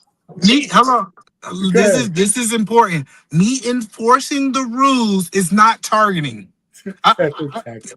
People got to understand this. If I got a rule that you can't be late, and just because I didn't say nothing and now I'm saying something, you're not being targeted. I am just now enforcing the rules. I saw this in the military. The military, when we was at a time of war, guess what? A lot of stuff passed. A lot of people who should have got kicked out, they let go. But once we got to a time of peace, they start enforcing rules. That is not targeting. We got to stop that. Enforcing the rules is not targeting. That was just a bad point from her. Go ahead, Black America. What you got to say? And so the things that she said were bad. Wearing a bonnet to work and or out in public, that's automatically bad. Just being late is another thing. Punctuality is very important. And when I'm counseling men, I got another young man. I had to tell him that he needed to shave and get a haircut. So I went and checked on him yesterday, and he got a shave and a haircut. He looks like a decent young man. These people, they just act like you don't got to do this type of shit no more. And people are just going to give you things. I have 6 drivers that work for me. And one of them brung a guy to me with dreadlocks. And I told him, I'm sorry, I can't. He like, oh, nigga, I'm going to sue you for the Crown Act. I'm like, bro, you're representing me and my company. I said, and I'm not doing it. I said, you go tell whoever you want to. It's not being racist. I'm not being racist. I'm telling you, I have a dress code. I'm telling you, and you are not up to code. You know what I mean? So I agree 100% with what you said. And so do I. And the fact that she could say what she said with a straight face is very alarming. It's very alarming because there's a lot of women and men who probably think that way.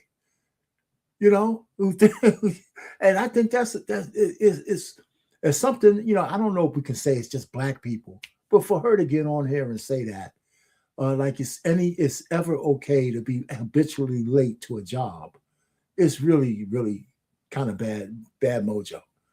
And for her to be an HR person at that, means she wasn't that good at her job. You And know? I'm just telling you, morale is so important in the workforce, especially if you're running a sales team. Like it's certain things, and I want to be clear, it's certain things you can do. Like I believe like you can bring issues up. Like people bring issues up in my time in my company all the time, All the Pain. time, yeah, They that's pull fine. me to the side, they say, hey, can they butter me up, ain't gonna lie, they go give me some coffee or something, and then we'll sit down in my office away from everybody. We Right. have a conversation. And that's the end of it, right? And I'm gonna address it if it need to be addressed. But you say some crazy stuff like she talking in front of my team. Oh, I'm getting rid of you. Absolutely, like because I don't need you to. I don't need you to literally like I don't need you to affect. I know that's a bad people don't like Yeah, that, but I don't yeah. need you to be a poison to my team. No, if you got something to Exactly. say, and when you come out my office, even if I cussed you out, you need to come out of there like we had a good conversation. That's just how I run my team. Like I'm really good at don't let you having a bad day affect somebody else having a day. Exactly. Let's see what else she got to say. And obviously, we know that it's retaliation. They know that it's retaliation, but good luck proving that it's retaliation. These companies know that only about 2% of retaliation cases are even going to go anywhere. And before it's all said and done, you're probably going to go broke in lawyer fees and probably just get a really small settlement either way, but you still ain't got no job. And you're not going to get a good referral. They're not going to give you a good referral to another company, actually. Now the DEI is over with and they don't have to hire a certain amount of Black and brown people to keep their shareholders happy, discrimination cases are way down. They're able to use their HR staff to focus in on other claims and other cases. If they reduce the amount of Black women that they keep in the office, they don't have to deal with the whole angry Black woman stereotype. They don't have to deal with the discrimination cases. They don't have to really deal with the racism cases. And I mean, there are some, but it's a way smaller percentage than it was a couple of years ago. So either man, is she admitting that Black women might have a little bit more angst when it comes to the climate of a typical job, especially if it's No, overwhelmingly like run by I'm just white? telling you, Black women are not running around saying that they boss is racist. Like I'm just telling you, like I get it. It's good for social media. I'm just telling you. Okay. I wish I had Pain. I wish I had 15 brothers up here who got Black women working for them. I'm telling you, they're gonna tell you that this narrative is not true. But either man, I'm not saying that what you're saying is untrue, but you can't say in the whole diaspora of the work environment that there's these so-called liberal women in general. They don't have to be Black that make it uncomfortable. Like they just They're make it not liberal uncomfortable. at work. Huh? They're not liberal at work. Listen, they might get off. I'm telling you, it's inside of a work environment. It's hard to even tell what side you on because you're gonna follow the policy. Like I'm telling, we don't talk politics in the office like people think we do. But that's okay. But that's what you're saying is more anecdotal than anything else. So you telling me No, about I'm not walking? saying, because that's why I can't argue with you, because you might be right for the scope of things you're looking at. But to say No, that women in you can't general talk. don't impact the environment is not true. Go ahead, Black America. Yes. Yeah, you can't it just like with us at work, and I agree with either man, that you cannot talk religion and you cannot talk politics. More people, that is a recipe for disaster. Well, I agree with I don't that. give a shit. I don't give a daggone what you do when you leave. But while you're here, like the two ladies that work in the office, and one of them she drives once a week that none of the guys like to drive to, right? So she Okay. drives once a week. But I don't want to hear any religion and I don't want to hear any politics because those are topics that people get overzealous about, and it ends up bad if you got two people on opposite sides. So I yeah. don't disagree. I do not disagree with what you're saying. All right. So one more segment of this thing I'm showing, and then this is the last segment, and I think this is one of them we're gonna have some real conversation about. Okay. African Americans' higher social media usage is not merely about quantity, but about the platform's central role in their lives. From staying informed and entertained to shaping culture and advocating for change, social media is a vital and dynamic tool for the African American community. 75% of African American internet users engage with social networking sites on a weekly basis with an average of 6 hours a week. This accounts for almost 40% more time on social media than the general US population. Survey results are mixed on which social media platform is the most popular for the Black community. TikTok usage is ranked high with millennials and Gen Z users, followed by Instagram and Twitter, while platforms like Facebook are widely used with older African Americans. Historically, Black universities are a unique transformative place in American higher education. You want to say something? Established primarily after All right, go ahead. All right, I'm finna jump off. So I don't like this narrative either, Uncle Payne. It's not the black community. It is Black women. Black women spend more time on social media than Black American women spend more time on social media than anybody on the planet. So when I don't disagree with that. So when they're trying to lump us all in, it's just like, oh, all young Black men are YNs, or all Black people have high blood pressure. They try and lump us in instead of separating it. This is a bad thing to lump us all in, because we all, some of us have stuff to do. But I'm gonna jump down. I'm gonna still be listening to you, Uncle Payne. All right, my man. Thanks for stopping by. All right, so let's go ahead and finish this lady, because I don't disagree with Black America on this one. I think the fact is, I believe that this production was put together by a woman, but that's just my belief. I don't know for sure, but I just think about the amount of women they use for each segment. I think that was a leaning, that especially with the Black man in jail thing, that's something women would say. The truth of the matter is Black men in jail are still part of the population, and they have a whole bunch of kids out in the real world. So, but this whole thing about social media is overwhelming by women, but I can't talk about women because I'm on social media a lot myself, but I am retired. And I, do pseudo content creation as best I can. But I think the affirmations and the things that the attention that women crave, and it's not just Black women, it's women in general, but Black women for sure, Instagram, whatever it is, they have it bad. So I got a couple of things for that, but let's just finish playing. African Americans with access to higher education in a segregated society, HBCUs have long served as havens for intellectual growth. Today, while they account for only 3% of higher education institutions. About HBCUs. So they already finished with the segment on social media. But the truth of the matter is, there's a big negative about social media, the way it's being used. And I wanted to kind of highlight some of that. And we're going to show that. And that'll probably be the last video for the day. All right. So let me start out. There's a couple of segments here. And well, since I got time, I might as well just do it. Play it.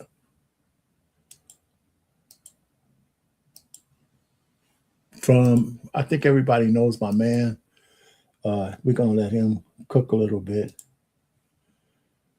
Now and then people might post maybe once or twice a month to just kind of do an update and maybe show that they're on a trip or a major milestone or event. But outside of that, people just don't even see it as worth it to post on social media. And ironically enough, I post the most and engage with the most of the least socials of social media, and that's YouTube. I post on YouTube, but outside of YouTube, I don't really post anywhere else.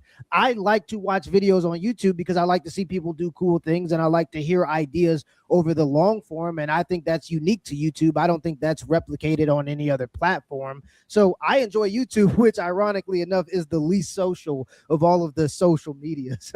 Gone through one of the most dramatic transformations since it began. The platforms that once promised connection, community, and a voice for everyone have devolved into something much more harmful. Right. Viral stunts, immature pranks. Yeah, and when the prank niches became scripted, I think it took away a lot of the authenticity.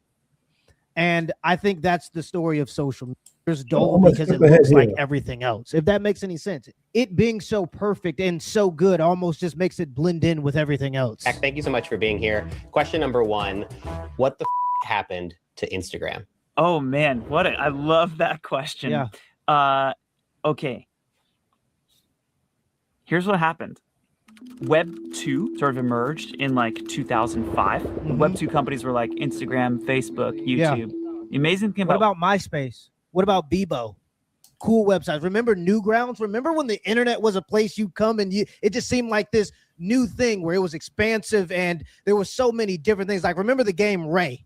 Like the game, it was just so cool. You had these like arcade games on Newgrounds, and it just seemed like the internet was almost infinite and had like a certain level of potential. And in just a few years, now it's just only about like 5 major companies. It's like Google, but Google owns YouTube, and then Facebook, but Facebook owns Instagram. And it's like, it's only a few real websites that people actually engage with anymore. I just think that that's interesting. Something that was so infinite and had such an infinite potential just got concentrated into like 6 different websites. Web 2 was you could like subscribe to a creator. You could follow them, and then you would see the rest of their work as it came to you in the future. This was a new thing. Before Web 2, the internet was mostly read only. Like you log in via AOL or something, and you like can just like read the news. But the amazing thing about Web 2 was for the first time, like people could upload, they could share, they could like broadcast their ideas. And the most profound piece of internet architecture came out of that time. Was this thing called the follow. As Jack explained it, the follow gave you the power. You decided who you liked, who you wanted to hear from, and who you wanted to fill your feed. It felt like your corner of the internet, a personalized space built around real connections and genuine interest. Yeah, it made it much more customizable. Yeah. I only subscribe to people and watch videos that make me happy, inspire me, make me feel positive, uplift me.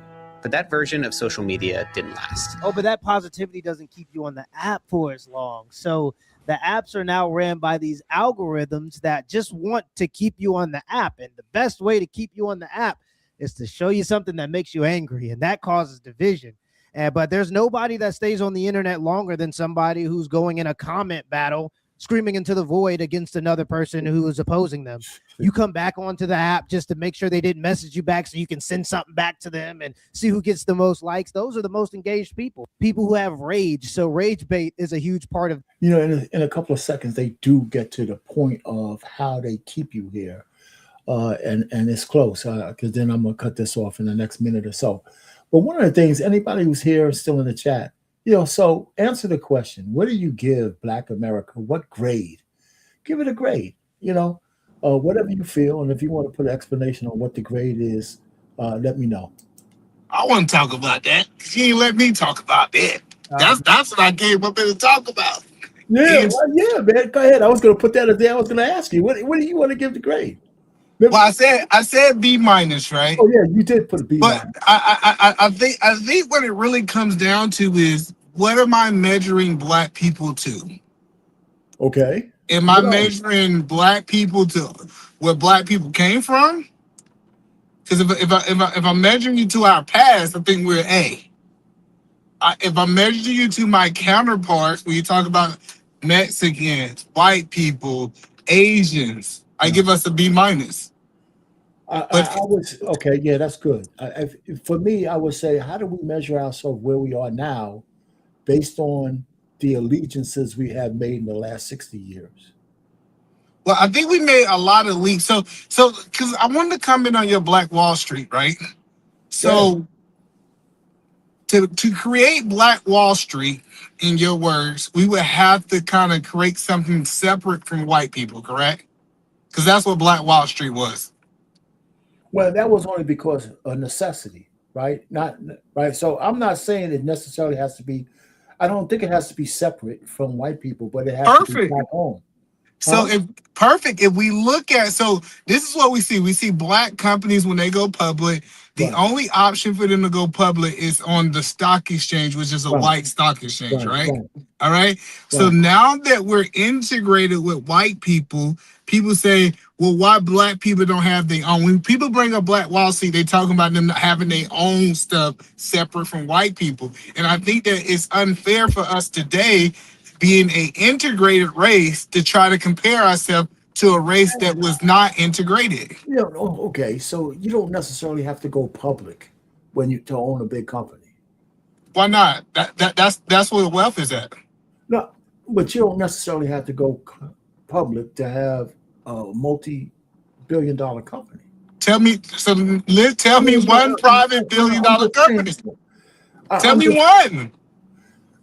Listen, I understand going public is the way to get the money to keep going. But depending on what you're selling or what your service you provide, you could have a thriving business that's private. But I'm not saying that's the way to go. And I'm not saying integrating your company in the regular market in general takes it out of black ownership, right? Because we're still talking about who owns most of the company, who has the voting shares, who's the CEO, who governs the way. I get that, but I don't. I hear what you're saying, but I don't think that just because you have a public company, that it takes away the flavor that you're trying to, unless you give away control. Well, okay, so you know Mark Zuckerberg don't own Facebook no more, right? I don't know if you know that, right? I don't know how much. I hear you. I know he. Hello. I just want to let you know, for a company to be what we call a legacy company. Yeah, but you're comparing it to the extreme, huge. Every company is not going to get as big as Facebook or Meta. I know, but the point that I'm trying to help you understand is that if we're going to be able to create black wealth, we can't stun our own growth by saying we only can grow to this limit. No, I agree with you, but by making yourself public doesn't necessarily mean you lose all ownership. It depends on the company, right? And how many of those shares you give away for the betterment of the company, right? I would imagine Mark Zuckerberg did what he did because for Meta to survive, he couldn't be the majority owner anymore, probably.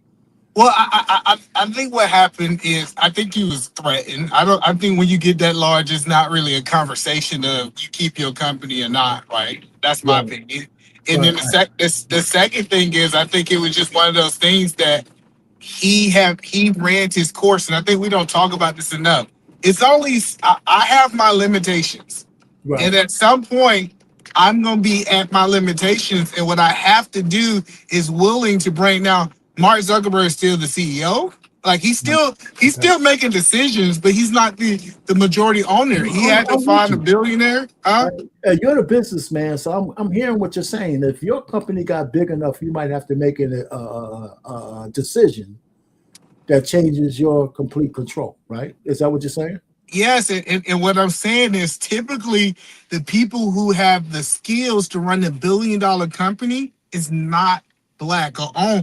Like if I had a company that was $1 billion and I needed, for example, the Seahawks are being sold right now, right? I don't know if you heard about this, right? Yeah. Which is a great time to sell them when they win the Super Bowl. Best time to sell a team, by the way, right? Yeah, no doubt. And so when we start having these conversations, is it that they anti-black somebody on it, or is not too many black people that got $7 billion, $8 billion? Like it's that get real narrow if you kind of understand what I'm saying. No, I do understand about who can run it at that level. No, I do understand what you're saying, and I'm saying that the concept of black folks getting together and building something that may actually outgrow them is not a negative to me. Okay, let's talk about FUBU then. Let's talk about FUBU. Should Damon sell FUBU? I don't know enough about the company to say yes or no. You tell me. Okay, so he had grown that company to its peak, and every business have a peak. We just don't talk about it. Okay. Every business have a peak. Okay. FUBU was at his peak. It was really downhill from there. Someone offered him some money And for he didn't. FUBU. Right. He sold it. And see, this is what we got to be really good at, because I don't think selling the company is a problem, Arpan. Okay. I think after we sell, what we do with the proceeds of that money, because Damon now own, I think it's like 700 and some companies, right? So he took those proceeds and he made one company into 750 companies. That's a good decision. But what I think happened in the Black community, we take that money and we go get a trust or something, we go live our life. Like, we don't duplicate the business. So I don't think selling is the problem. All right. So what you okay. So I think I'm in violent agreement with what you're saying. When I say rebuild a Black Wall Street, I'm saying to do it properly. Like if we had 10 or 20 entrepreneurs who looked at building businesses in an area that the area thrived because those businesses were there, I'm not saying they should limit themselves because they're Black. I'm not saying do that. But it's still the legacy that they would provide. It will be a beacon. If somebody was able to do it under Jim Crow, why can't we do that shit now? Because we was separate. That's what I keep telling you. It was easy. Hold on. When I only had one option, wait a second. The fact that we aren't separate now doesn't mean we can't do it. Yes, it does. Why? That's exactly. Let me tell you. Hold on. We do this exercise. Hold on. You're putting words in my mouth. Hold on. I'm about to explain it to you. In the military, we did this exercise, right? They broke us up into 10 teams, right? Okay. And in this 10 teams, they gave nine of the teams 10 different options. Okay. And they said, hey, check this out. And they said, by the way, one of these options is the easiest way. And they took one team, and they took that one team and gave them the hardest option. Guess who won? The team that had the hardest option. It wasn't the 9 teams that had other options, even though they was easier. What was the hardest option? The hardest option was twice as much work. It was literally like we learned this in the leadership class. Once we finish this exercise, when you give a person 10 options, even though one of those options are easy, what happened is part of the team gonna say we should do this, that, and then they gonna start going in different directions, which caused them not to complete the mission. The reason that we was able to do Black Wall Street because we had one option, even if that was the hardest option. I'm hearing you. I am hearing you, but you're saying because you have more options now, you can't rebuild Black Wall Street. I don't agree with that. But I hear the concept of what you're saying. No, but I believe we have something new that's like Black Wall Street. I do think that we have publicly traded companies, we have billionaires, we have all the mechanics. It just doesn't look like Black Wall Street because Black Wall Street was separated from white people. I'm with you. Yeah. So I'm not saying that we can't build wealth. We done built the wealth. We got that. It's just integrated with white people. The reason Black Wall Street was so unique is because everybody in that system was Black who was making money. Now, since we're integrated, white people making money with Black people, and it's just a little bit different. But we do got we got the most billionaires and millionaires we have ever had in the Black community currently. Right. All right. Hey, Coach Ferg, what you got, man? What's happening? How y'all doing? Can you hear me? All right. Yeah, we can. Oh, what's up, man? Yeah, it's just like inflation. The more we advance, the more we should have those things by default, right? The thing is, we don't have the resources that we can work together in all of it because we are generating millions of dollars every year, right? We almost contributing to at least more than a third of the economy, just us alone, right? The problem is people are not getting back down to the bare roots of being innovative. People are not using their hands. They're not taking the time to just learn basic skills of math and science. Those things still apply. Those things are part of the future. You have to control a robot to do certain things. That comes from innovation. And it's just unfortunate. We fighting to be 100,000-aires, right? And go in our own little bubble and retire and go off. But, I think, listen, I believe as a people, if the slavery in the 60s wasn't our hardest time, then these modern folk, they're going to let it explode in their face. Those people before us are doing way more than we ever could. Right. We on YouTube in the air, in the heat, with our feet out, on the soft carpet, soft bed.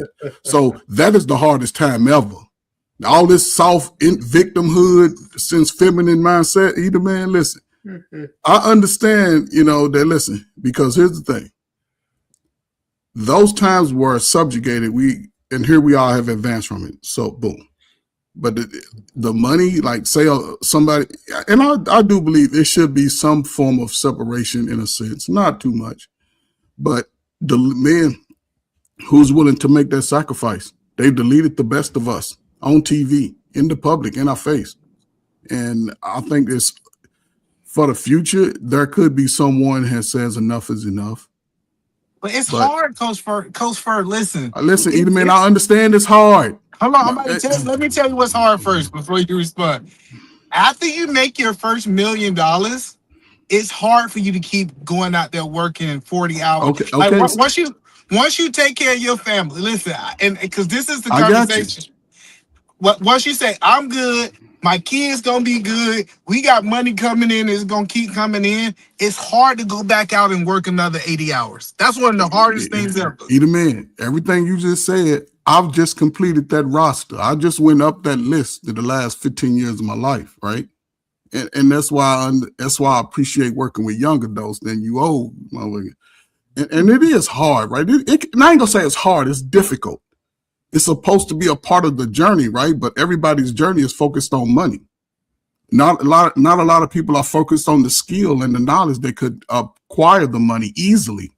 See, you learn the skills, and then it started as you get older. You seeing like money's a part of it. But you start asking yourself why. Listen, but there ain't no why. Listen, I can't. You can't soak in the why. You already know You already hold up. Every black man in the last 75 years in America know what the why is. No. This is what I'm saying. That's right. These are thoughts that I fight on a daily basis, right? I work. Hold on. I work 60 hours a week, if not 70. And after I figured the money part out, and I see my daughter now 5, 3, I see all of my kids growing. I'm asking, if I'm getting paid, why am I missing their life? You start asking yourself these questions, like if I'm not out here making money no more, like why am I going to trade these unbelievable times when I already figured out the money? And so that's the point that I keep trying to help people understand is what, and I get when you ain't got no money, you got to work.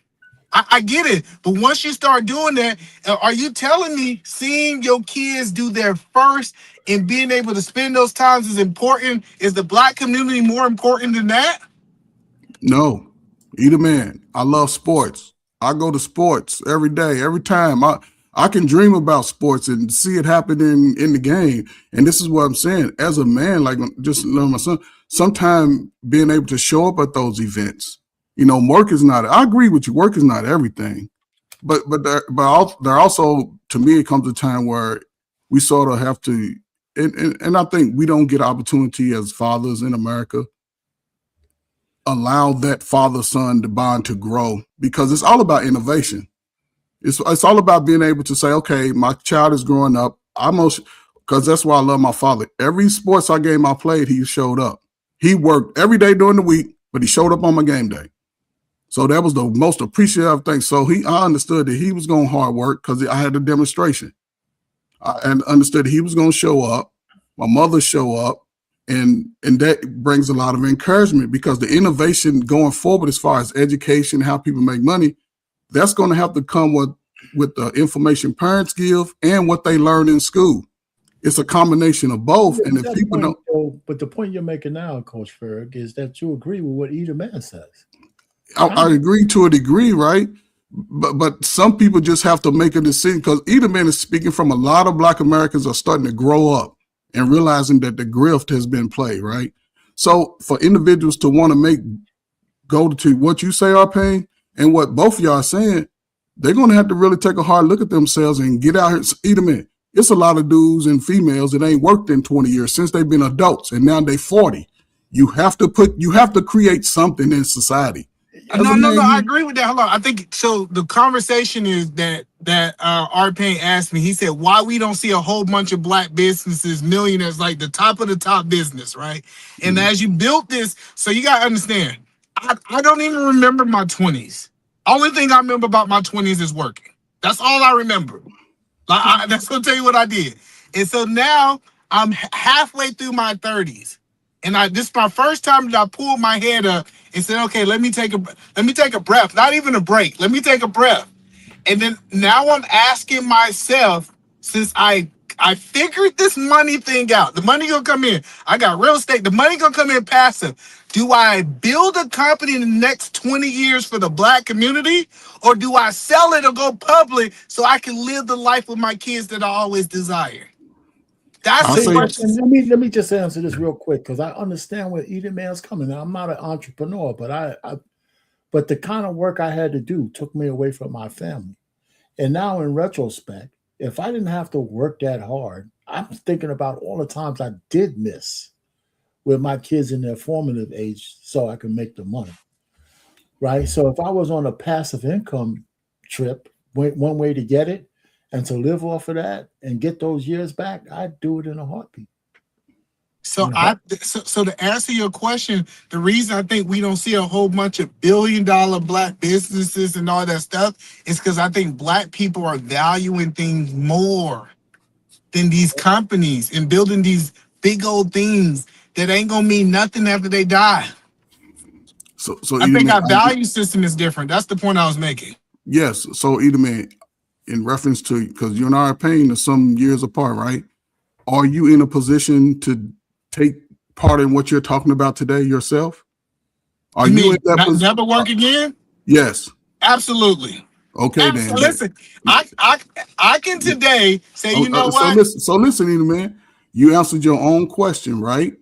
You answered your own question, right? I say do that shit, right? And this is where I can probably sort of help you bridge the gap.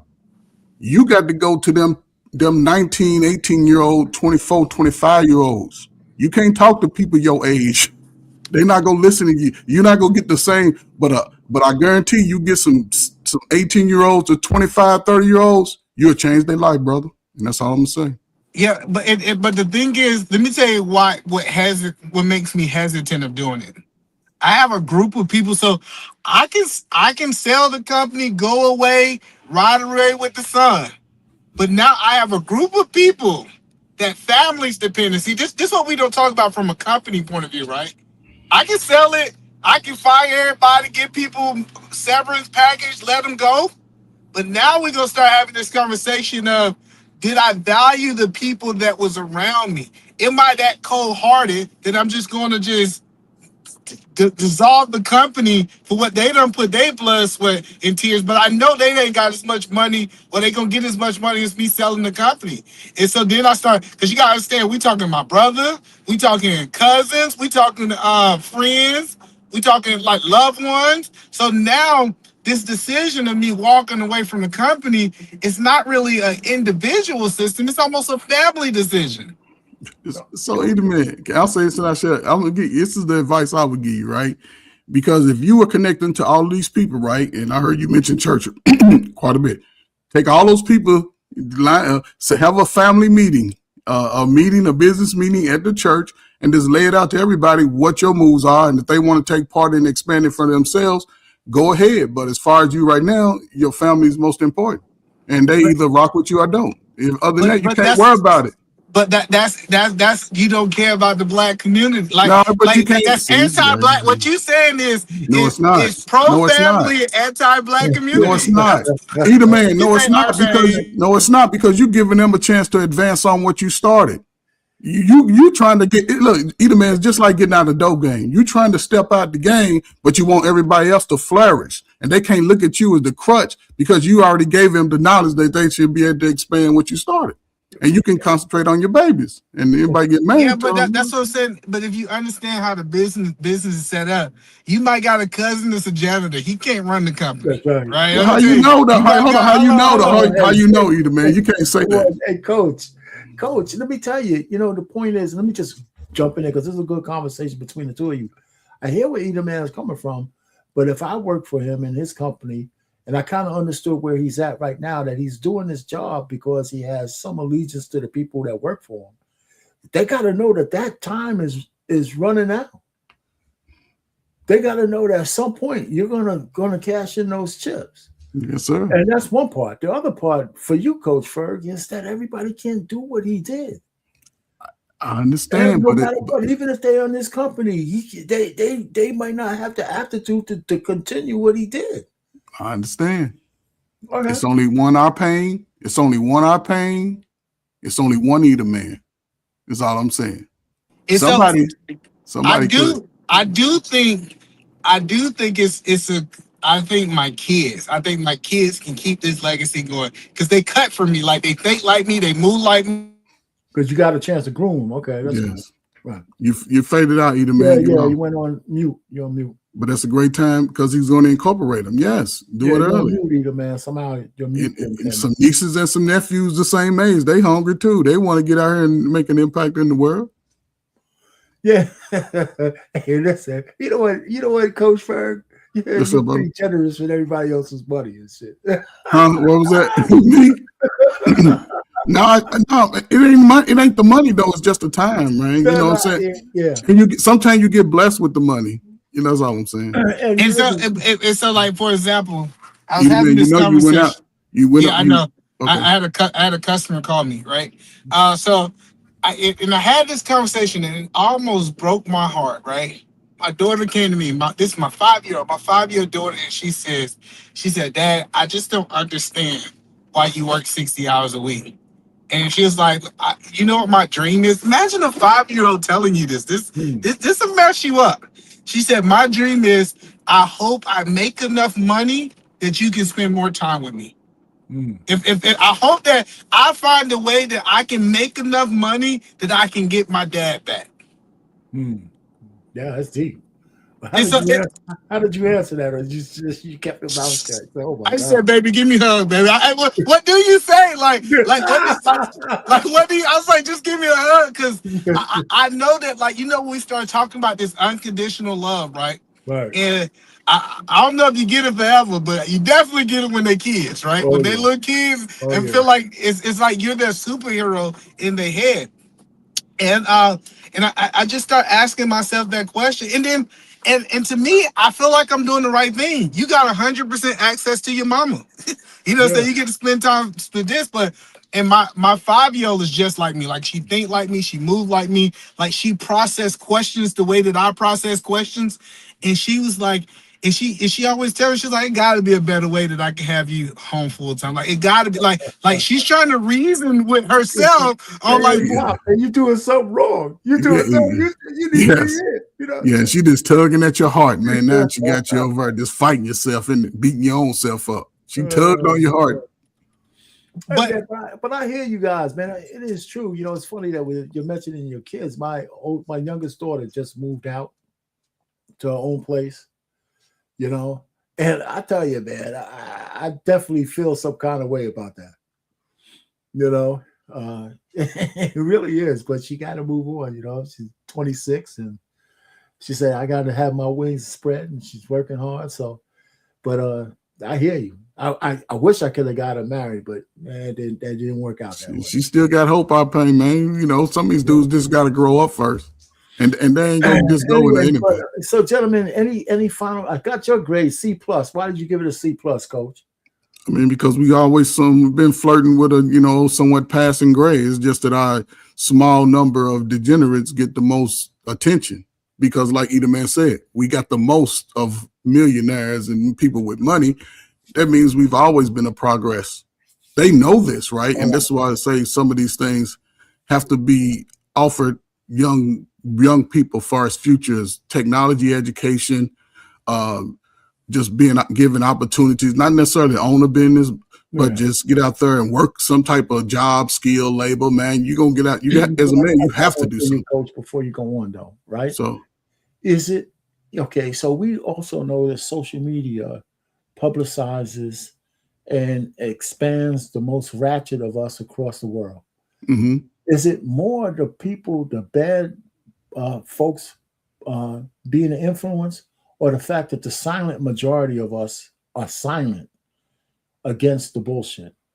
Yeah, the silent If you say majority. that most blacks are work, most have the best interests in mind, most have some moral standards, some things.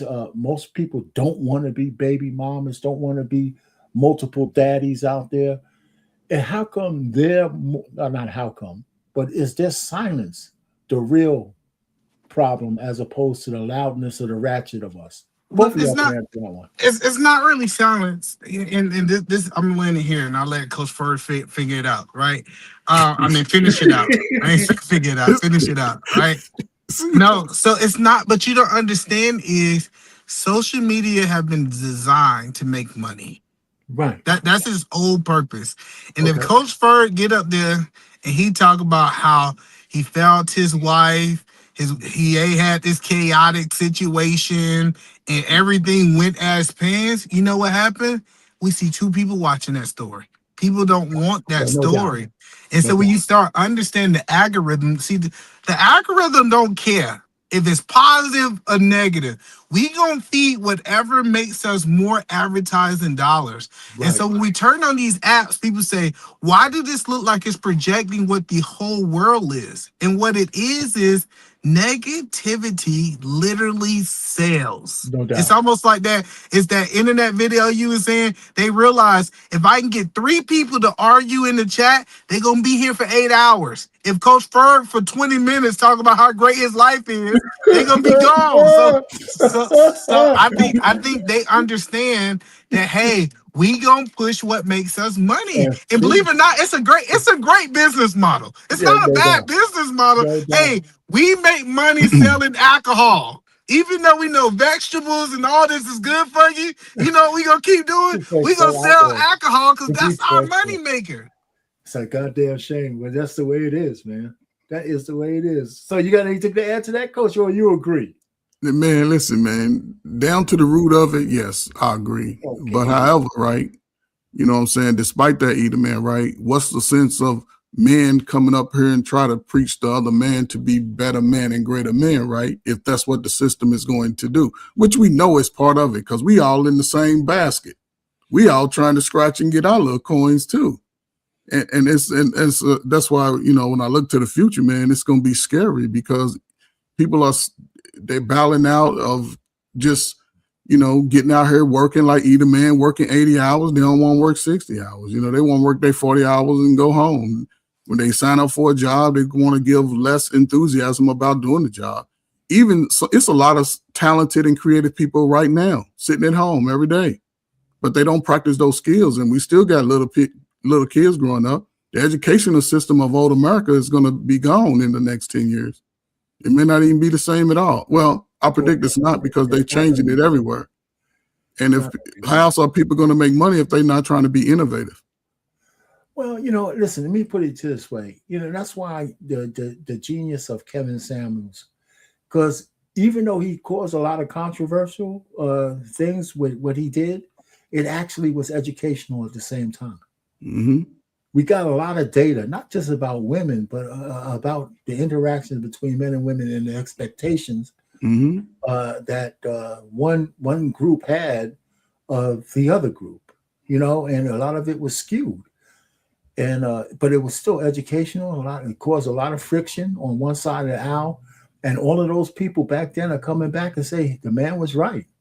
Yes. You know, the man was right. So yes. I just think that this was pretty good. Like I called BMU. I said, "Damn, why you put an F on my thumbnail?" You know what I'm saying? Now everybody thinks I'm the villain, but again, it was to get people to listen to this because I don't think it's to tell you the truth. I think we're running at maybe a D+ level because we're leaving so much behind, and maybe it's because I'm a baby boomer.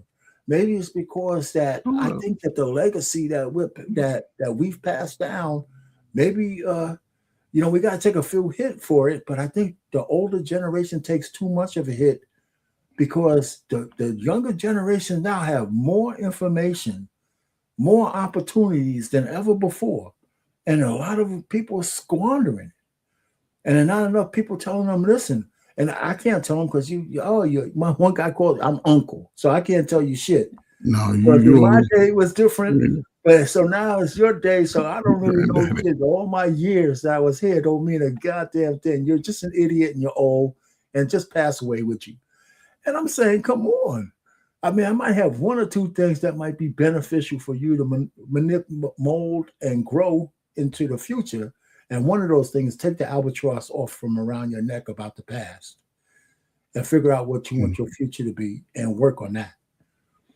Yeah, You know, for and sure. not enough people do that. Not enough people think about their future because every time I talk to black folks, they keep giving me the old woe is me story about what the fuck happened back in the day. I'm talking about right now. What are you going to do now? Listen, man, you always have a great show, great topics, man. Salute to BMU, man. Listen, I'm gonna tell you like this, man. It ain't with these 45 and overs, man. It's over. It's down. Just hit some 18-year-olds in a controlled environment. They'll take everything you got, man, and grow 20-fold. I promise you. But again, man, I'm just glad, that in America, man, you got to do your part. I did my part. Yeah. I'm officially retired from coaching. That was my last season, man. Listen, man. Oh, is it? Are you officially retired, man? Yeah, I'm officially retired, man. I'm no longer filing taxes. I'm getting my money. What you mean no longer filing? Oh, you mean hey, man, I'm getting. Hey, America, great, take care of me. You don't have to file taxes. I ain't got to file, so that's it. That's all you get. I don't got to file. Gotta tell me how did you manage to do that? We can talk later. You got my email. And I'm all legal. I'm only doing all legal stuff. See my hands clean. No, I'm just saying to the audience. I keep my nails clean. I don't do nothing dirty. What's up? I clean up my house, you but got my email. I'm in my yard. But if I could get out of that going paying taxes, I would love to do that. Salute, man. No, man. I think either man. I think both of y'all was right, man. You know what I'm saying? We should be, especially the younger generation. They got opportunities that we would never afford it, and they have the openings. Right now, it just goes to show how we've been groomed over the last 35 years, man. A lot of grown men are I think with the ladies, our paying men are different, right? What about the ladies? Because they not going for the okie doke anymore. Guys are standing up against the ladies because they now just have a voice against a lot of them sisters. A lot of these dudes grew up with women like this in their family. I don't know why they think it's new. They've seen it growing up. We got cousins like that. We got aunties like that. But I think it's a good thing for men in that capacity. But as far as the world take in America, you have to always put in work in America. Black Manosphere, you got to get on camera if you want to come. You got to provide a service. You have to be able to do something. And a lot of dudes are behind the 8 ball because if they doing with robots, computer, if you ain't really trying to up your skill level, your education level, your service level, then as a 40, 45-year-old man, that ain't really bringing in nothing. Okay. You ain't gonna have no Social Security because you got to pay into that. I do hear you. I pay. You can retire and take care of yourself and your family for the rest of your life because you've put in the work. Right. A black man in America can't afford to wait till he's 35 and 40 and say, I'm gonna go get a job. No, it don't work like that. No, you can't. It don't. So. Yeah, we had a guy in the back. They got to come on camera. Hey, listen, come back in the future, Black Manosphere, if you can, but you got to be on camera. You got to be prepared for that. That's just one of the channel rules. That's just a channel rule. I can't even break that one. Mm-hmm. Well, anyway, man. So that was your last words there. Yes, sir, man. Black man said Black man said D+, but black man, you the big unks, man. Y'all the big unks, man. I said that. You know what? I'm on his channel, but that's me. I put D+ in it. Oh, okay. Oh, my bad. Listen, I'm all for the black community and stuff like that. But I think we've fallen so short and that we can't smell our own doo-doo. You know what I'm saying? And we have a whole bunch of blacks who have progressed to the point where they're making a living, they can raise their kids. But with all the allegiances that we've made on one side of the aisle for the last 60 years, I think even the poorest of us should be further ahead. There's so many promises never kept, and we keep acting like we could ignore that and keep voting for the same old crap. And I think that makes it, I think that liberalism, socialism, and all that kind of stuff destroys the Black spirit, as opposed to getting out there and earning your way, even if it's tough, because you make your own way. Yes. And you can, sometimes you need a hand out, but a lot of times when you're moving in the right direction, those hands appear from places you might least expect it, because they see you trying to put the work in. And sometimes they don't appear, but for the most part, every man and woman who've made something out of their lives, they could tell you the point at where it turned for them because they kept pounding on that door. That's what I believe. Anyway, Coach, thanks a lot. We're going to get out of here. How long we been here? Well, this is pretty good, man. I didn't have no expectations about today as much as I did. But I appreciate you coming up. Eda Man Williams, Cornelia's here. What's that? Zakana Carter, I believe it. I don't know if that's Corner, if that's the way you pronounce it. Zakana. A few other folks. I appreciate you being in the chat. And I'm here every Monday, and I try to be every Monday at 7:00 Eastern, and we'll be here for the next. I just kind of make up these things that we're going to talk about as I go, and I try not to be so one-sided or political.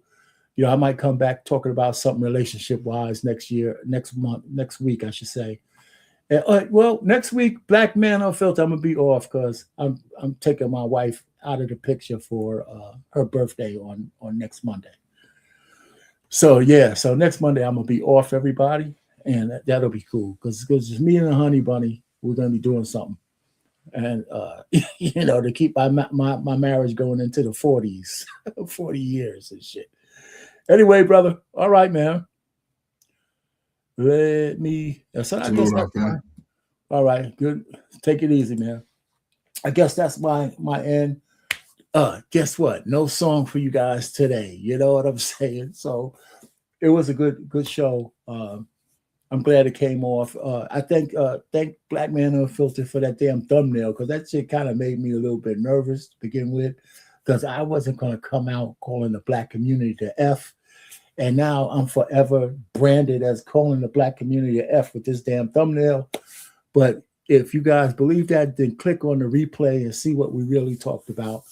And that'll be cool. Make sure you put a comment in, if not in the chat now, in the comment blocks on replay, and then we'll go from there. With that, everybody else, no outro songs. That Black man don't have no outro song for this today. So that's cool, man. We'll just, and he took that thing off the end stream. So we're going to just end the stream, and we'll see you not next week, but the week after. I'll be around this probably sometime if they have flipping tables, or Friday night if they have the barbershop. I'll probably be around. Good night, everyone. Good night, Catelia. Thanks for stopping by.